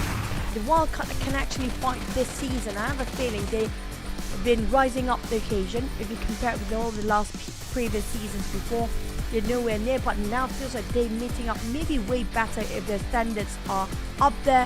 If they can polish just the edge of it, it's going to be incredible. Yeah, speaking about incredible, PBE incredible this round with 12 elimination points, bringing them up to 22 points in total. So this is a good one for PBE. Definitely not their first chicken dinner, but it's the points that they need right now. Void with 10 elimination points of themselves, the only 2 teams are getting 2 digits, 16 points for Void in total. But we gotta look at the other side, Choo. Team Secret still down there, 1 point. GE as well, 1 point. For the rest of them, Box 2 points, DBD 4 points. Can be better, but it's a lot better than those teams at the bottom. Now, at this point of the week here, at this point of the league itself, we are not looking over who gets themselves number 1, 2, 3 anymore. I mean, like, we do know for a fact the top 5 are pretty consistent the entire week. But the one that we should worry and have our eyes on, it's going to be the bottom 4, which are going to be relegated. It's not going to be the weekly rankings bottom 4. We mentioned about Team Secret many times, PBE, Genesis, and DBD. Why? Because right now at the bonus weekly point rankings, they are at the bottom, then they might actually be relegated. Now, if this team still stays in the same spot by end of this week, it just shows that they cannot push themselves anymore. Top 10 cannot be enough. They have to be minimum top 5 or top 3, especially Team Secret. They are at 20th place, if I'm not mistaken, right now in the overalls. for the bonus ranking. So they need to gain at least 20 points. They have to aim number 1 regardless of how hard it is. Can they actually score that in the last minute with 2 more days remaining here? Yeah, looking at the point gap, if your expectation is number 1, I think you got to keep your expectations low, because not only like teams like SLD, RRQ, 79, they're at the current points that we see, but they will still gather points as the days goes by, and they still have their own motivation of gathering as many points as possible just to get a good start in the grand final. So it's really hard now for Team Secret. I don't know what else they can do. The only thing is that maybe like multiple chickens back to back, but if you're currently performing like this, I mean, gotta put the hopes down. For the side of PBE, this is definitely the win that they actually needed. But Voin, Lapa, Raymond, Lambo, and Maxis, these are the names. Whenever there's a clutch, we're gonna mention them. But Raymond, it's so rare for him to actually be up there. It's always somebody else like Monboy or Ranked. I'm loving how Raymond actually do have quite a splendid performance. But coming up from the side of PBE, where do they stand? If they keep this going, I have a feeling they can make it in the last minute. But is a tall order? Yes. A bit ambitious? Yes, maybe. If they ended up in the top 3 by end of this week, they definitely can actually get the slot in the grand finals. But can they pull it? Yeah, top 3 definitely we'll see them there. But like what you say, right? The other competitions are tough. So can they pull a top 3? It's going to be hard. But even if they finish like somewhere in the middle, it's still dependent on what happens to the other team. So there are a lot of variances to the possibility of getting them onto the grand finals later on. But never give up hope, because PBE, they still has this opportunity. They still has the chance of actually pulling out of the bottom 4, and we can call it a great escape from there. I mean, like, they need to get number 1 as well for the sort of PBE. I'm talking about, like, I mentioned this early on. The minimum number you need to have to get in those grand final slots is going to be 20 and above. That's going to be the minimum. That's going to be the bare minimum standards to make it into the grand finals now. DBD got 7. Playbook eSport got 7. Team Secret got a 6. They have to score 20. And speaking of 20, like, the least they can get is like 3rd place right now, and there's nowhere below that. If not, they just lose a chance. Box Gaming and Genesis and BTR, these 3 teams in sort of a yellow zone, I call it yellow and red zone, where they can lose a slot if they don't perform this week. They have to be in the middle bracket, or even if they maintain at 13-14 place, they can still make it. Okay, so here's the summary of the live score before today started, before these 2 games at least. So Team Secret with 9 points at number 20, GE 12 points, number 19, PBE 17 points, number 17, DVD number 16, 18 points. So that is that. And we have BTR, who's not playing today, 20 points at the number 15. The numbers got jumbled up here, but you get the drill here, right? So we have the bottom 4 that Team Secret has the biggest gap, and then GE and PBE has quite a gap. It was like 5 points before today started, and then PBE and DBD only 1 point, and then it got 2 points between DBD and also BTR. So they're kind of stacked out there. So I don't have the latest as of after these 2 games, because it's going to be hard to calculate and everything while we cast and all that. But it just shows that there's a signal there in summary to say that PBE, if they can get a middle finish, considering that the other bottom teams don't go insane, then they will survive. I don't know. I feel like they need to get top 3 by the end of the day. The middle bracket won't cut it for the side of PB. I have a feeling, because you have to remember all the teams will gather themselves some points as well. So they need to get up there to get where they supposed to be in the top 15 or top 16. They have to get themselves in the top 5. The least is going to be top 5, top 3 right now, because I'm looking at week 1 and week 2. Week 1 and week 2 points, definitely it's something that you cannot change anymore. But the one that can actually still be done here is going to be week number 3. How do they want to place themselves in week number 2 will make such a big impact for the bonus point standings. And that's something they have to think about right now. Playbook eSport, they got 7 in total, 2, 5, and now week 3 they have to get something double digit by the end of the day. At least a 20-ish to secure, or even a 15 is more than enough to push himself up there.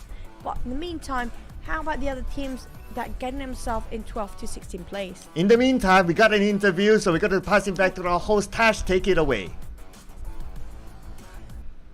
The day started out very strong for most of these teams, and we're seeing an uprise trend for the Vietnamese teams. I'm Tash Bunny. Welcome back to the interview area, where right now SLD taking the top spot in terms of the Vietnamese teams and the top charts, and with DX on a rising trend with 2 chicken dinners this week. With me, I have Dong from DX. How are you feeling today?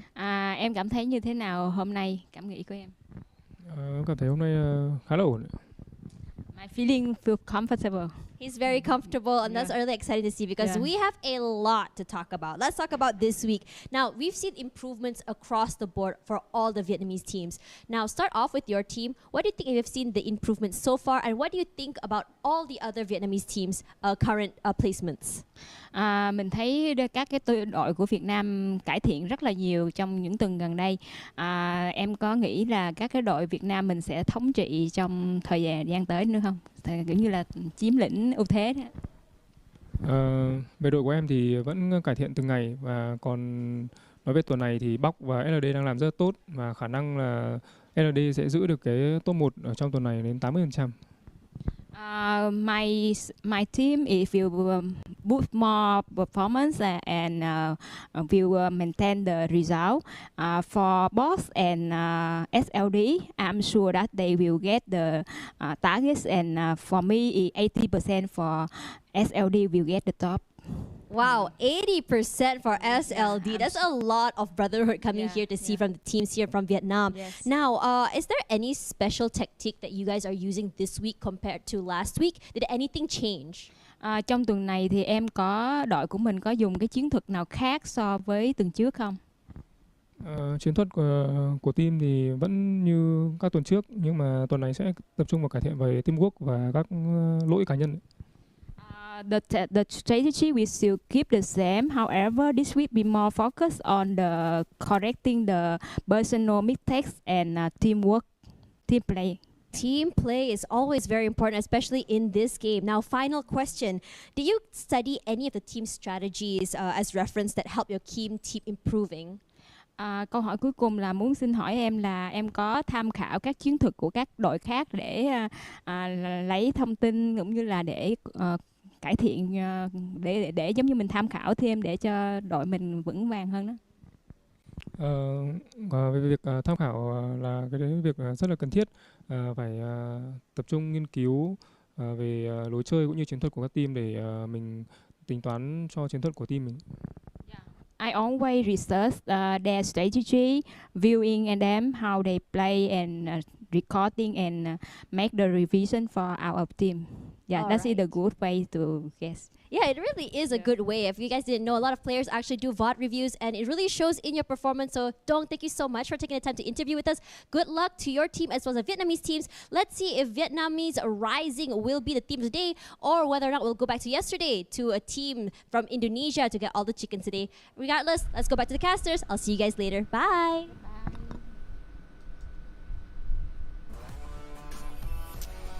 Imagine, Clout. I mean, like, they have to do VODs every single day. They have to revise. They have to be a human being while eating, sleeping, and everything else. It's 3 weeks long, plus another 3 more days for the grand finals. My God, the life of a pro player. Yeah, I mean, VOD reviews, they are common practices inside of esports. So yeah, because you gotta know what your other opponents are doing, especially in a game of PUBG Mobile, whereby you will face against 15 other opponents. So the variables are just that big. Yeah, so really good that they're sticking to the standard processes. I mean, it's best practices within the esports scene. So as long as you can be disciplined enough to stick to that, because I know for a fact that sometimes, teams or players do slack off for just get a little bit comfy. But as long as you have that mindset, you don't keep comfortable, you do whatever that's needed, you keep the discipline, and that's where I think Xavier is a good example from what the interview was mentioned. Secret. It's behind the scenes secret. Cut some slack for the players, will you? But speaking for the players, I mean, like reviewing VODs is just very extremely time consuming for the players. So just hope they have enough rest, and that's why we can see a lot of rotations for the players when it comes to this season. I feel like almost every single team do have subs. Do we have any team that without any subs so far? I don't think so. I think this is the first time we do have every single team having subs, and that actually is a good sign. They will not overexhaust themselves playing the entirety of this tournament. Yeah, it's actually a mandatory rule. Also, fun fact for everyone, it's actually a mandatory rule for every team to have at least one substitution. Whether the team chooses to use the substitution or not, then that's going to be a separate story. That's going to be really up to the team. So that they will need to have at least one. So for now, we'll talk about substitutions. GE that we saw on screen, not the team that likes to do substitutions for whatever reason. So they're okay with that. But looking at their current performance, they got to do more than okay in the Team Secret. I don't know. We've seen all the substitutions coming in, including the coach himself, iShots. Yes, there was a little bit of a lift, but the lift is just not enough for Team Secret yet. They need not a lift, they need a slap in the face there, reality slap, because they need to realize, you know what, we don't have that time anymore. Get back up here, put your spirit and push your morale up there. Don't give up. The teams down there want to see their fighting spirit back up to give a bit of a bounce back. But you know what? We're going to head into our Erangel before we're heading into the break. Let's head into our second Erangel of the day.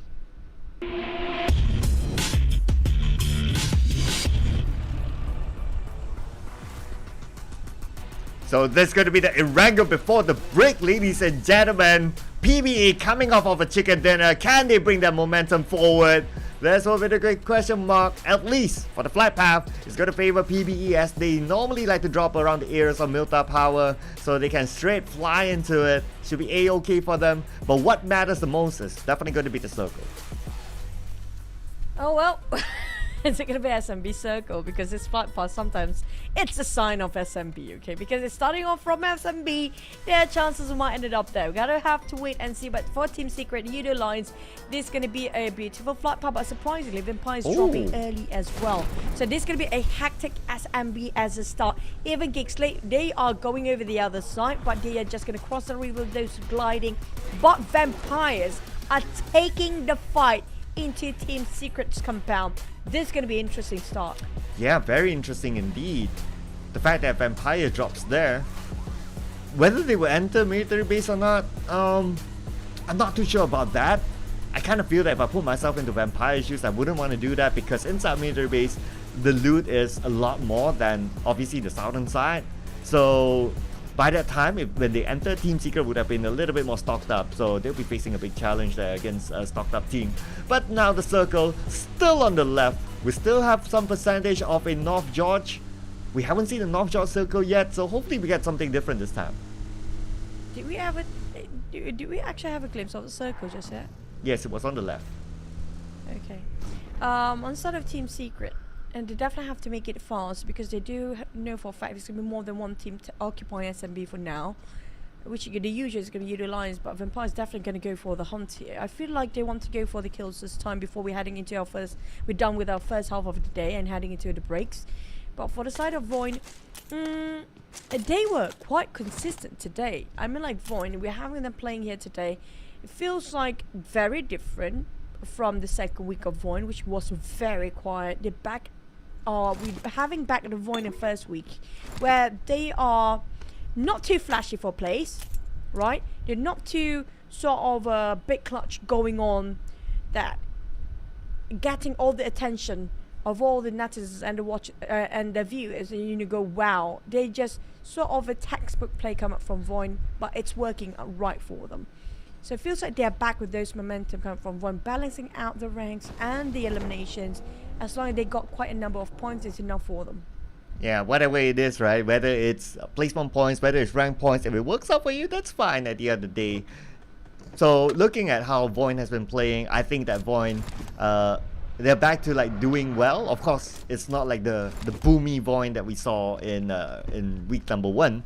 But anyway, if they're able to like gather a decent amount of points, then the grand finals is where it all matters, especially for the teams that survive out of the bottom 4. So it's all about the grand finals then. yes, it's great. You get number one in the league. Yes, you get extra bonus points. But we have seen that before. Even though you're number one in the league, you don't necessarily win the grand finals. And that is where it all counts. Yeah, but the pro side of league itself is you can get a ton of experience, and I'm loving how the team's forming themselves throughout the entirety of this tournament, the journey for them, and how they have been progressing since day one, and now it's such a different team entirely. Everybody just leveled up by week number 3, but some of them quite stagnant and stuck down there. I mean, like Team Secret, I don't see any sort of improvement except for that one bump, that one tiny bump when iShot got swapped in at first, and that's it. Just, it's not even the entire day, it was just one map. Yeah, it was a couple of maps, but yeah, only that one map I remember that I agree. It seemed like there was a significant impact, but other than that, it's hard for Team Secret. In fact, I think this week Monday was actually kind of okay. If you remember that, it was one of the highest points collected, despite them still being out there. But it's still the highest points collected in a single day for the longest time. Despite it's not much, not as much as of course you want to compare to like RRQ and all that, but right now if you look at like only today, it's like what, only a handful of points. It's less than 5, and with Team Secret with their current state, I mean, we said it time and time again, it's not going to be enough, and I'm at the point that I don't know what else do they need. You know what, I'm up to the point I lost my count already. I can't even count anymore. I'm like, at the same time, I have to say, realistically speaking, my god, so hard. Realistically speaking, Team Secret, I hate to break it, but I have a feeling they cannot make it, because it's just very consistent at the bottom every single week. GE, I'm not going to touch them yet, because right now we do see they're rising up and down. We can see they are on a roller coaster ride. Their highs and their lows. We can see their highs. But Team Secret's all low, all cold. There's no hot, there's no highs. Nothing. Feels like a corpse right now down there. It's not moving anywhere near soon. Yeah, of course, in comparison with Team Secret, GE has a better chance. Despite them, we're looking at like what, Team Secret number 18, GE number 20, but if we look at the bonus points where it all matters, GE has a better chance. And for them to have a better chance, of course, they need to perform this week, but that 9-point haul so far with the only team with a single digit still is definitely not going to help them. But chance-wise, better than Team Secret. Not to say that it's great, but it's still better. So they need to realize that, oh, okay, we really need all the points, which I'm pretty sure they do. But it's a matter of like other teams as well. Like in one of the interviews yesterday, I believe it was from, I forgot who it was. One of the Thai players. They were mentioning about like how other teams really adapt and really show how they come up against other teams. Yeah, Hale, thank you so much. I think it was like day number 1, definitely. So if that's the case, then it's all about adaptation, right? It's all about like, can GE adapt to the pace of other teams? And those top teams, we all know, they want the points because they want as many bonus points as possible. And if GE is the one suffering from the teams changing, adapting, being versatile, then, I mean, it's a tough campaign in the Southeast Asia League for them. I agree, and you know what? I mean, like a lot of players like, oh, we like rooting for Team Secret or BTR, stuff like that. You know what? When you are in an org that is so globally known, you have this responsibility to pull your standards. Right now, Team Secret is nowhere near that. Same is for BTR. BTR, I'm surprised at how their performance in this league entirely, PMSL South Asia, it's just so. If I'm a fan, I am for most of these guys' fans. I'm devastated to see how much of their downfall they compare of their peak glory days. I mean, like, yeah, they're living legends right now, but the legends just remain as myth if they don't keep it going. RRQ now going straight into Hill Compound. Surprisingly, they crashed into it without second thought. They caused them quite a bit. Yes, this compound is definitely one of the key compounds inside of the circle, considering that, yes, Gaka Mountain is one of the other keys, but because of the distance between like Hale Esports between them and the Gaika Mountain, they can anticipate that someone's up there. And true enough, it's going to be Boom Esports up there first. And with that, Boom Esports still has the advantage of the Gaika Mountain. With the Gaika Mountain advantage, look at the current circle. Hail is not in it. Boom can easily look down upon them. But Boom, looks like they're moving. They're not going to play at the side. They want to play in the middle perhaps. The problem is it going up north or is it going south all the way? Yes, comprises most of the southern part, but the problem is it's still a tricky circle to deal with. PBE, they're taking their time to get into the blue zone. At the same time, I hope they do have enough utilities to reset themselves if it's needed. DBD happen to be passing with Geek Slate. Now that's going to be interesting if they happen to be pulled over and taking the challenge, but Geek Slate feels like they want to pass by unharmed. But are they stopping? I think they are stopping there. Looks like they are. But another team stopped by. It's going to be Sem9 in front of Boom. And because of their movement, they move down to another location whereby they can see other teams still rotating. So they took advantage of that. Sem9 happened to be in the crosshair. Now that's going to be 1 point for Boom. Boom will be looking to secure that number 1 spot. Because they can do it. Because the gap is still possible with a number of games still in hand. Now we have an adjacent move here between Team Secret and Vampire Esports. Not the team that Team Secret wants to meet. Happen to be moving in a parallel way in the same direction in Vampire and Team Secret. We do know Team Secret have a bit of a problem. Here comes a crash, here comes a cross. Straps taking a fire. The entire team. There's also Geek Slate. My god, this is so messy. So scrappy, but I'm loving this. Here comes the spray coming from Straps and waiting at the other end. Damn good got stuck in between. You know what? No time to lose. Nope, I'm just gonna go away. But the rest of Geek Slate gatekeep Team Secret from the pan to the fire, and now from the fire to hell. Yeah. Goodness me. Oh yeah, too much travel distance for Team Secret because they came from SMB, and hence other teams that are prepared for Team Secret's rotation there. GE happened to be in the area where Team Secret is at as well, but GE not taking the fight just yet. Probably close quarters combat, not their preference. We do know that they prefer a long range fight, so they're not going to crash in for now. And that building, yes, it's okay, but it's not the greatest since GE, they have their own building as well. So no real big motivation for GE to crash in just yet. Probably seeing where the next circle will go, and they'll decide from there. Side of G.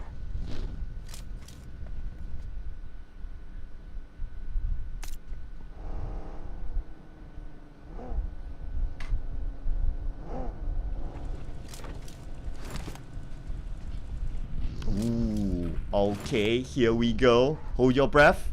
Oh, just at the corner, Juju. Oh my god, just look at this. The majority of the circle has water. Oh man, this is going to be big, huge. This is the worst circle. The land is way lesser than the riverside. They got just like what, 30%, make it like 40% of land. The land is way more if you swim. And the airdrop happened to drop on top of 79. Box taking at the edge of it.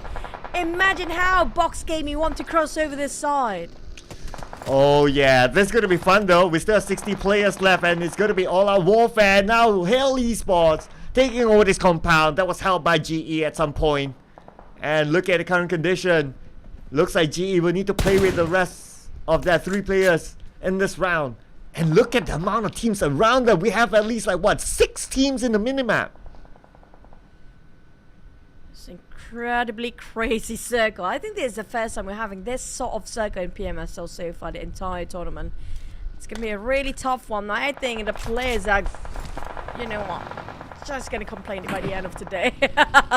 Alright, Keys for the LGE West having a bit of a tap. TS still alive on the other end, but there's going to be more than one team here on the other. We do have Bacon Time creeping up from the back line. RIQ and GETS having a 3-way war, but in between streets, the moment you cross over that side, it's going to be another team entirely different. 16 teams, Cloud, in stage number 3, with very small piece of land to work around. This is going to be a crazy one. Yeah, everyone's playing by the road. Just because they can use it as a defense mechanism. In case any teams want to crash into them, open space enough, they can take the first shot. So that's why we can see that it's kind of split between these few teams. But anyway, all of them so far in the circle, as we can see here. I'm wondering about the teams on the outside, meaning that there'll be lesser compounds, lesser areas for them to play with. Utilize one of them. So this fight with Vampire Esports, it's necessary at this point. Vampires, they have to gatekeep this. Oh, well, the others, they have to cut across. DBD, will they stay? Will they go? Udo Alliance decided, you know what, we have to pick a poison here. They don't have a clue it's going to be Vampires or DBD. They don't have a clue who's on the other end. So they have to just follow their guts and just follow the game sense. Pick whichever they feel like most comfortable fighting. It's going to be Vampires for the first one. DBD can be the advantage for them because they can be the gatekeep or even be the third party in this case of scenario. Udo Lions Shaman try to bait them out those shots, but Vampires not taking any of it. Still disciplined, pulling the trigger back, not giving away any of the positions. Ooh, yeah, they're still holding it. They don't want to overexpose themselves like what you say. But the next circle may not favor them. Now I'm holding my breath. Will we still see the circle tuck at the edge? Master Ichi is really at the end there. But the circle, okay, at least it pulls back. So that's a little bit of hope for the teams. At least there's more space to play with. But that also means that Udo Alliance, how are they going to go from here? Box still swimming. Winnie is placing himself at the back line just in case things didn't go as they planned for the side of Box. So they are front line. Sam 9 a bit occupied with Hill. So lucky enough for the side of Box. Nobody spotted him out at the back line. But Shamil, the moment he gave away. Wow! The clutch right in the face of Zilin. That scares the heck out of me. But Udo Alliance, the DBS, you don't have to aim, you just start to shoot. It's going to be okay. Zilin managed to secure those ends. But Geek's like winning the skirmish against Udo Lions who having a crash in their play. Yeah, it's exactly how they positioned themselves to take out the members of Team Secret earlier on. And because Udo Alliance, they chose that compound, well, that's what happens at the end of the day. Because that house at the left, there's so much open space because it's by the beach. And by the beach, you don't have much cover. And that was really, really tough for Udo Alliance anyway. It's either they took the fight with Vampire Esports or they go through there and be prepared to face the fight with Geek Slate, and like what you say, pick their poison, and the poison was Geek Slate. The axe spot out, see the evil spot himself in a trap, 2 different levels of terrain. Kind of stuck at the foot of a hill there, which can be Misery and Lynx trying to save each other out while Zuxi tried to stall for time. DBD on the other hand walks straight into Bacon time. They are the one that bringing the fight on Bacon this time. They're starting off with a long shot before and going in for the rush by DBD. Jimmy OP with the DBS this time. Can they cleanse the CQC? But right now, Bacon time running low on man. Touch is there. Ice going for the front line insert. The top player of Bacon time is way back, but Ice exchanged the nade. But Vaughn coming in from which point? Oh, from the far right, as we can see on the mini screen. So they are butting in from there. Now the beautiful nade, tossing by 3 touch onto Yen. Oh man, could this be a heartbreaking moment for DBD? Could they not defend their compound? And now Ice can still be picked up by 9 North, but gotta be careful of the nades coming in from the top floor. Molly's gonna buy time for them. Ziggs will need to reset. They can't really move because of the Molly. 3 touch. Nice nade on the Ziggs, and now Ziggs is forced to reset again. And DBD got shot by the axe just now. For side of Bacon, nowhere to go. They have to take up the fight. DX having to take advantage of the side of Procedure Evos as well. Having a go against Procedure Evos. They happen to be in the same compound. Rabies on the ground. Come up from the right side of the circle. It's not just that. Boom! Coming up from behind. There's so many teams in the same corner. We still have 15 teams. 15 teams in a very small circle. Bacon time still going in for the rush with 6 last player remaining for DBD. He tried to call for the clutch. UMP in his hand, tried to go for revive, but one nade, if they toss it over on the side of DBD, that's the end of it. That's going to be another Molly onto the second floor. So you're getting prepped up for it. Jimmy now super duper low. Not sure if you have any utilities left to reset himself because he's not doing it. Probably he does not, but it doesn't matter at this point as 9 North needed him down. It's gonna be Ziggs, the last man for DBD. Can DBD finally do it? But that nade is just too much for him to handle. DBD, again, a close quarters combat that did not work out for them. CJ Evil's now taking the fight. Trying to be the housekeeping team here. Sorry, Procedure Evos definitely knows where they're at. He dropped those to its side of DX. Perfect angle on this. Whoa, wait, wow! No! It backfired! It didn't enter the smoke window! It dropped down! My god! No, Choo-Choo, no, I can't believe it! The Not name. like that! Not No! like that. Oh no. And it was a perfect time when the camera was on him as well. Oh no, that was a disaster. And just to make What it worse, a tragedy. tragedy indeed. Just to make it worse, misery.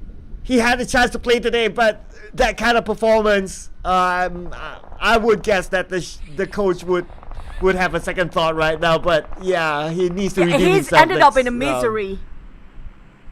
He ended up with a misery there. You cannot take that away from him now. That was traumatizing to watch. I mean, like, we've seen a lot of ally being naded, right, the past few days, but to self-nade where things can be, you know, a flip, that must be devastating for them. If not, they are the one who's like rocked right now. Box, is it in a way the axe? That's arguably the biggest self-made of the PMSL, entirely eliminating a team. And now hopefully it doesn't happen to Team Secret though, because Hell Esports wants this compound. But this compound, will it be worthwhile for them to hold it later on? But we still have some time. Right now, Hell Esports, all they want are the points. Besides the compound, it's going to be a bonus. And now Hell Esports, they're charging up to second floor with the DBS in hand. Our boy managed to get onto Sky only, but now will be counter fire for the gun. But Get Slow, it's going to be hit. The last man with an M249, no DBS in hand, and the DBS still wins. Oh, his DBS game. It is M24 or not, who cares? If you got an AUG, if an AW, whatever there is in the airdrop box, the DBS will win it. There's no point of having other weapons except for those DBS. Here comes DBS game again. Varky taking those attack. Finding the boom player by his... Oh, yeah, there you go. Finish it off with Mort. There's going to be the last point player eliminated as well. We're down to 90s within the flash. Mort, the last player that is coming up from RRQ, have to clutch this compound against the entirety of Boom right now. Not just that, it's going to be different teams surrounding them as well. PBE just close by. Vampires just next door. They have a lot of neighbors coming from Mort, but here comes the rush coming up from Boom. Well, I have a feeling Vampire is just waiting for the moment to be a third party, but now Mort is going to secure that elimination point. And is that it for Boom? Okay, Boom still has Combat though. Still has Razy on the other side. But now Mort, how is he going to do this? Seems to be alone. But look who joined the party. PBE. He has been there for quite a bit. I've been hanging on just to be there in case he can finish off stuff. But popping up the cloud, popping out smoke coming out from Palm Bed. But Mort still stuck in the attic. Ranked waiting for the right time for somebody to open the door. Vampires just sitting this one quietly until they start to engage again. They want to take opportunity. Look at how Tony K having this angle of crosshair, waiting for the right time to pick out. But Bacon time closing in, by the way. So I'm not sure how much longer they have those utilities to go against each other. But here comes AKM. Those DBS now. That's a clutch if that's an AKM. I mean, like, even though it's 2v1, I prefer that as a clutch. Okay. Yeah, we'll take any other clutch besides the DBS clutch by now. I mean, DBS clutch is it's kind of normal by now. But anyway, yeah, it's going to be, that was a good fight there. But looking at the circle, right, it didn't move towards the left, meaning that house needs to be cleared out. But Geek Slate, speaking of clearing out, they want to clear out teams in front of them. So far, doing so good for Geek Slate, still maintaining a full squad with 7 elimination points.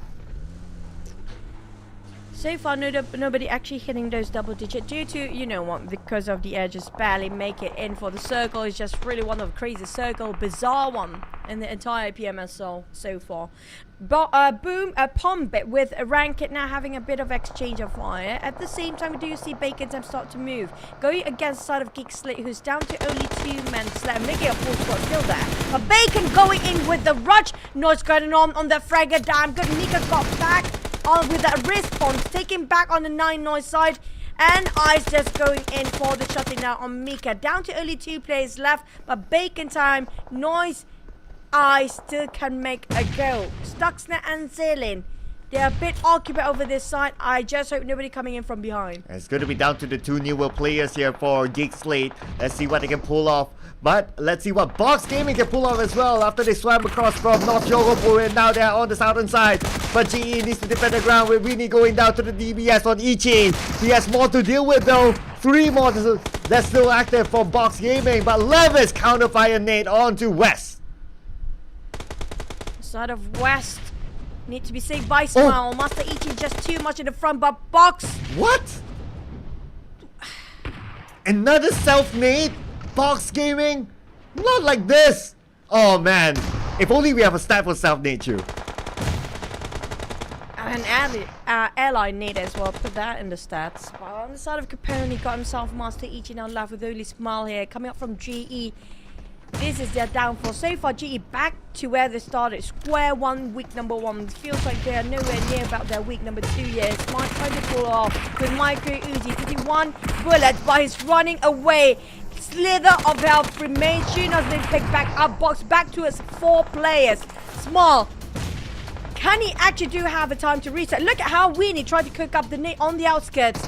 They're going against a 4. He's being surrounded. Smile, there's nowhere to run nor hide. And Smart doesn't have first aid. He's dependent on bandages to up his health now.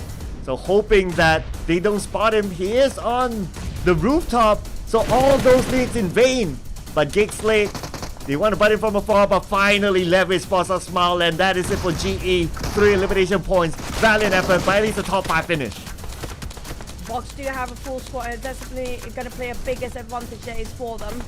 On the side of Bacon Time, have a 3. Don't look down on them just yet. Kick with a 2 and boom with the last player, which is going to be Razy, the last one, and have to go for the push due to how far it is for him to get into the circle. He's slowly creeping into a side of Box. Lucky enough, Box didn't notice it. But I think he definitely knows and discovered by Shinos. Never mind. Shinos is not indoors. You definitely see what's going on outside. There's going to be 3 teams left. Box looking strong as a 4. But can they spot Geek and Bacon Time first? Feels like Bacon Time and Geek might actually exchange fires, and they will get into the back line and bulldoze whatever that's left in the match. Well, I hate to break it for Boss Gaming as much as they would want Bacon Time to distract Geek Slate, but Bacon Time, because they have the circle as well, so they can wait for Boss Gaming to come across, let Geek Slate and Boss Gaming be distracted with each other, and Bacon Time can come in, because right now, look at the circle, Boss Gaming, they must get across. Even if they get into the circle, they will be in the middle of the road. It's kind of true. Nowhere, nothing to hide between them. Sort of Bacon Time, at least they do have the compound with them. A Box have to push you, alright, but at the same time, when they start to fight first for Bacon Time and Geek, that's going to be an advantage for Box. So they do pop a couple of smokes beforehand, just in case things get really south for them. So they just need to dose smokes to cloud the vision of their enemies, which is going to be Bacon Time right next to it. They build up the bridge already, but here comes a rush to the side of Geek. Knocking on that door, but Zillion respond with a nade! Cooked up way early before. There was a prep well done by Geek Slate. Oh, okay, that was a good one there, but can they continue on? Winning! Nice one by Zillion boy! And that is going to be the defense coming in from Geek Slate, but this distraction might call upon Bacon Time to come in. And Bacon Time, they have arrived on the next building. Stuxnet and Zillion, they need to finish up this fast. They need to reset this quickly. The jump shot will not connect to Stuxnet, but Bacon Time is in the next door. Side of Box. They're down to last player, Lavi. He couldn't actually get to his side of Capone. Their rush just now was a fail mission for the entirety of Box Gaming due to how Zillion pre-cooked that nade before. But for Capone, it's slowly crawling to the side of Lavi. On the side of Zillion, definitely see that true and start to toss those on those angles. Bacon Time, nobody is touching them right now. I feel like this is their game here. Oh yeah, absolutely, because all Bacon Time needed to do is wait for this fight to happen and they can come in as third party. And that's exactly what they're doing right now. They're waiting for it to continue, and then the timing, they will definitely come in at the right time. They're waiting for the elimination feed to roll. Looking at the current situation, it's going to be Bacon Time Chicken Dinner, and second and third place is either Box Gaming or Geek. Here comes a nade coming up from the small windows. Just hope it didn't actually bounce back. And it was a perfect one. Capone finish off Zillion. Zillion nowhere, no support fire from the back now. It's going to be 2v3. Bacon feels like they're outnumbering Box, but Capone, he managed to reset himself. There's a lot of that Box that's inside and indoors. He can just upgrade himself while waiting for Bacon Time to push. It's going to take a bit of a time here, but we're heading into our last circle. But Capone not able to evade that one. This is going to be the entry point coming from Bacon Time to wrap things up. Yep, definitely it. Unless Levi can pull off something incredible. That's going to be 1, 2 more to go by Levis. Nate connected on the Levis, 80% health. Levis, 1v2, tosses Nate on the second floor. Nine noise. He tasted that Nate from Levis, and now Levis is coming in. Comes last player of Box Gaming. Can he clutch this one? He got one down on ice, but touch. 1v1 between these two. They make it 2v1, but Bacon Time secures it. The moment we saw they are untouchable when Geek fighting against the side of Box Gaming, that's the end of it. Well, looks like you got one of your predictions right. So Bacon Time at the chicken dinner. Yep, that is it. That is it. Yep, you can go for the bragging rights. Now I'm wondering who gets the MVP. Who do you think? I feel like Ice have been putting a lot of work down there. Yeah, but at the same time, Ice have been putting a lot of work down there. But at the same time, it feels like every single person actually contributing as much as possible on the side of Bacon Time. But it's just there are times that they got ambushed by so many teams, right? We saw that happen, and it feels like everyone just happened to be at where they need to be. But I saw Shetty as kind of survive a bit longer and save the rest of the team as well. So for me personally, as a whole team, I feel like everyone deserves an MVP. I don't mind whoever it is, but Ice and Nino definitely pull out quite a number to touch this time. I feel like the number's not too far from within themselves. Yeah, it shouldn't be too far because I do agree. Everyone pulled their weight. The moment you mentioned Ice, I was like, oh yeah, Ice. He made the entry across the road at some point, and that was a bold move. And with that entry, that allowed the other teammates to come across, and that was the opening, and that was pretty much the start to their campaign to get this chicken dinner. So it was a great move there, but I'm not gonna discount him for that. 3 touch, however, of course, because the stats don't lie. 3 eliminations, 691 damage, that gives him the MVP. But we'll be able to see the stats for all the players soon. But before that, teams to watch, obviously Bacon Time up there. I definitely want to see the stats for overall the Bacon team. I'm not sure if we're going to get that or not, because usually that's before this, right? But for the side of Bacon Time, Geek, Slate, Box, and Boom. I mean, like, the ties is back for day number 3 here, final week. If we compare with yesterday. I mean, yesterday they were resting the entire day.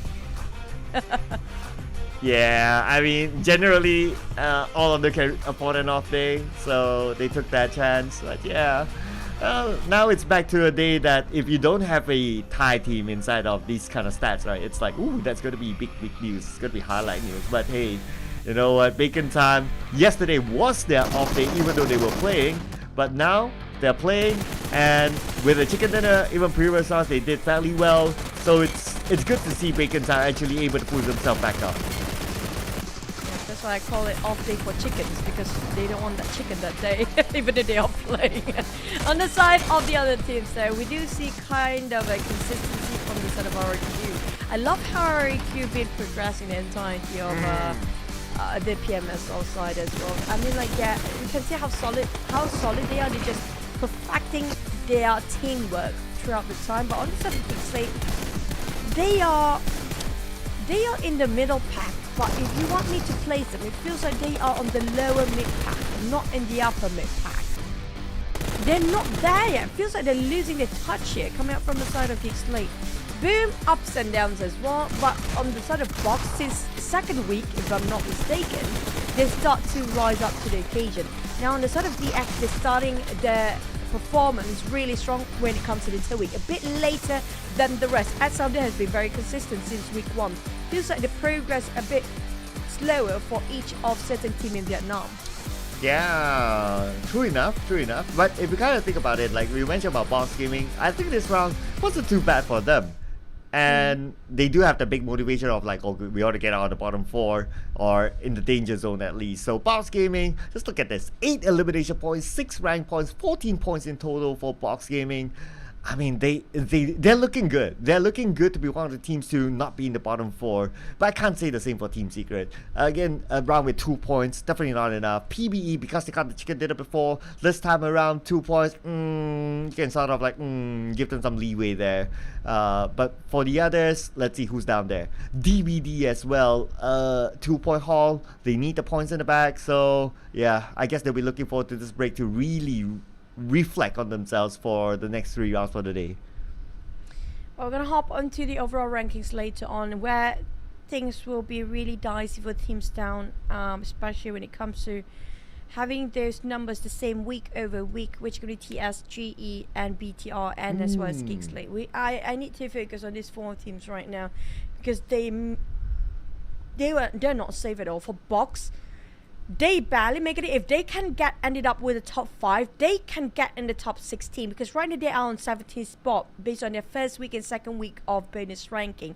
Side of GE, they might lose those spots to the side of Box because just next to each other due to how Box performing this week.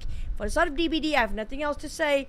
Will it be enough or not? We're gonna have to wait and see because when it comes to the performance, this week has been the most consistent yet. Team Secret, nothing else to be said.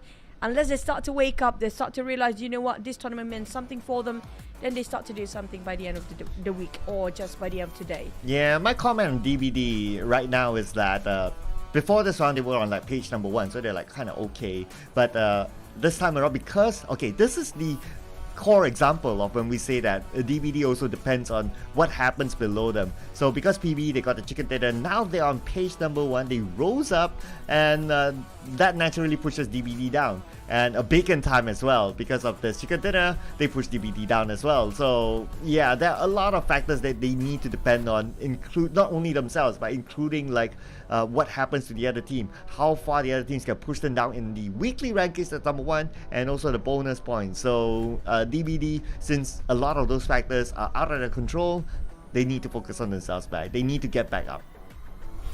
But you know what, if you want to be the best example of a bounce back or comeback team, I think they're still best to a sort of Genesis. I'm looking at their bonus point standing right now. First week they got only 1 point, they were in the 20th place. Second week they got themselves in the 10th place, that's 11 points in total, and got themselves 16th place. They can make a flip of a turn of events within just one time. That's what they should think of for teams down there. If they want to stay in the league, they want to stay in the playoff, they can do it within 1 week to finish things off. At least finish it strong. You start off weak, but at least finish strong.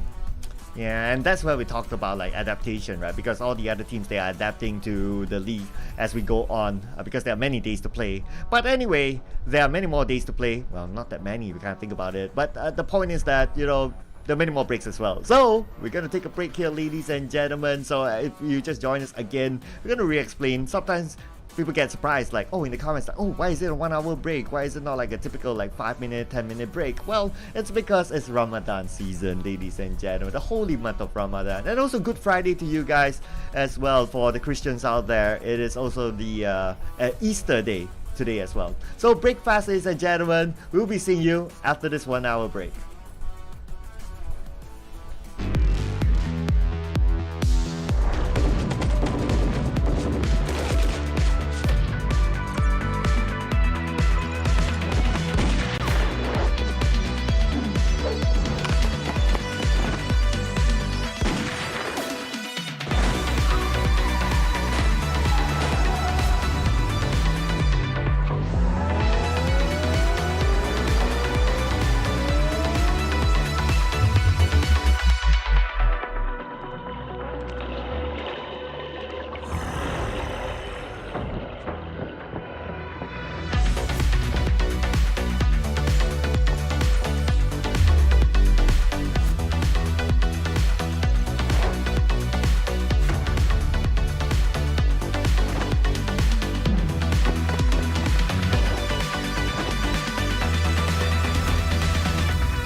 Kepekatan santan pada setiap butir nasi.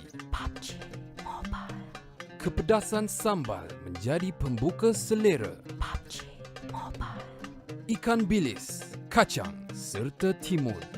Nasi lemak, pilihan pertama di hati. PUBG Mobile.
A brand new gameplay, Noosa Tycoon, is now available.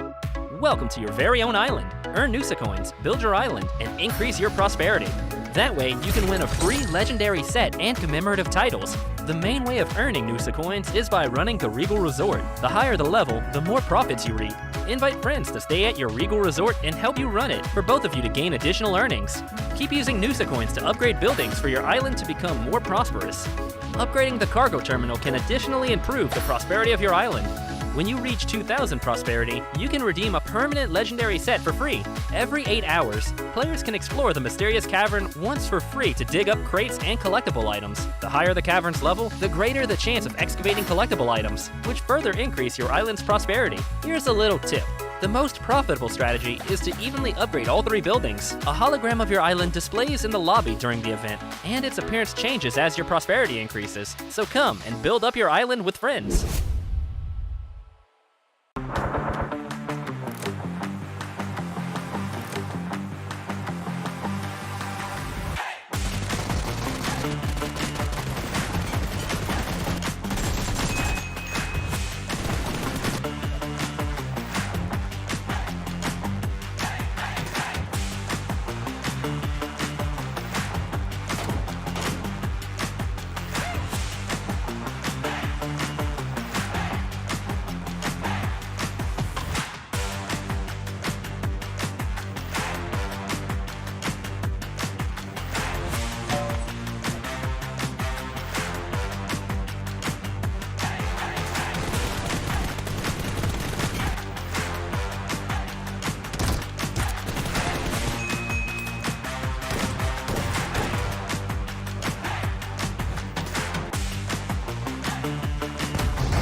The well-loved creation mode has gotten a major update. Now, a function that allows players to quickly switch outfits and backgrounds has been added. When you enter creation mode, you will notice that there are 2 new options. They are the function that allows players to add screen effects, and the function that allows players to switch outfits while in creation mode. The function to switch outfits has greatly improved the player experience. All you have to do is prepare different outfits in your portable closet. You can switch between them at any time while in creation mode. Combine various camera effects at the same time to smoothly capture a fashion show and further enrich your shots. It's now also easy to reach certain spots.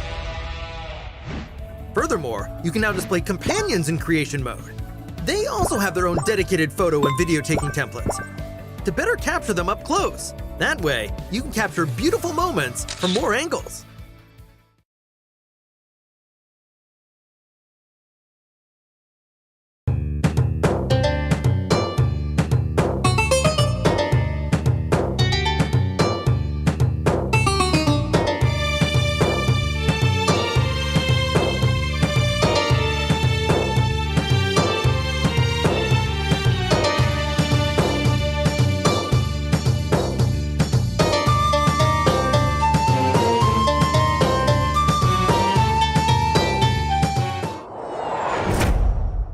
In this new version, we've added a new small themed area, the Imagination District, to Air-Angle and Libbet.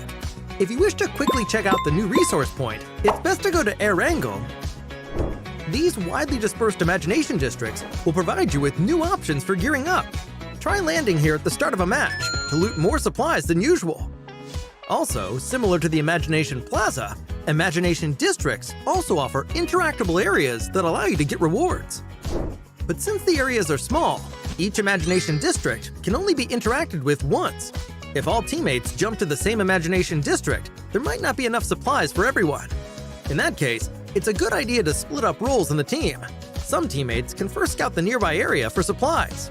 Once geared up, they'll be able to protect the rest of the team that's busy interacting with the themed area, thus mitigating the chances of loot getting snatched away by other players. By working together, both looting and interacting can be done at the same time. It saves a lot of time and lets your team quickly move on to the next point.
Your order is here. Oh, thank you. Thank you.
The type metal safeguards the superficial piece. The lack of supplies continues to aggravate misunderstandings. Familial conflicts that lurk beneath the surface never cease. Eventually, trade relations are cut off and contracts torn apart. Thus marks the end of the family bond.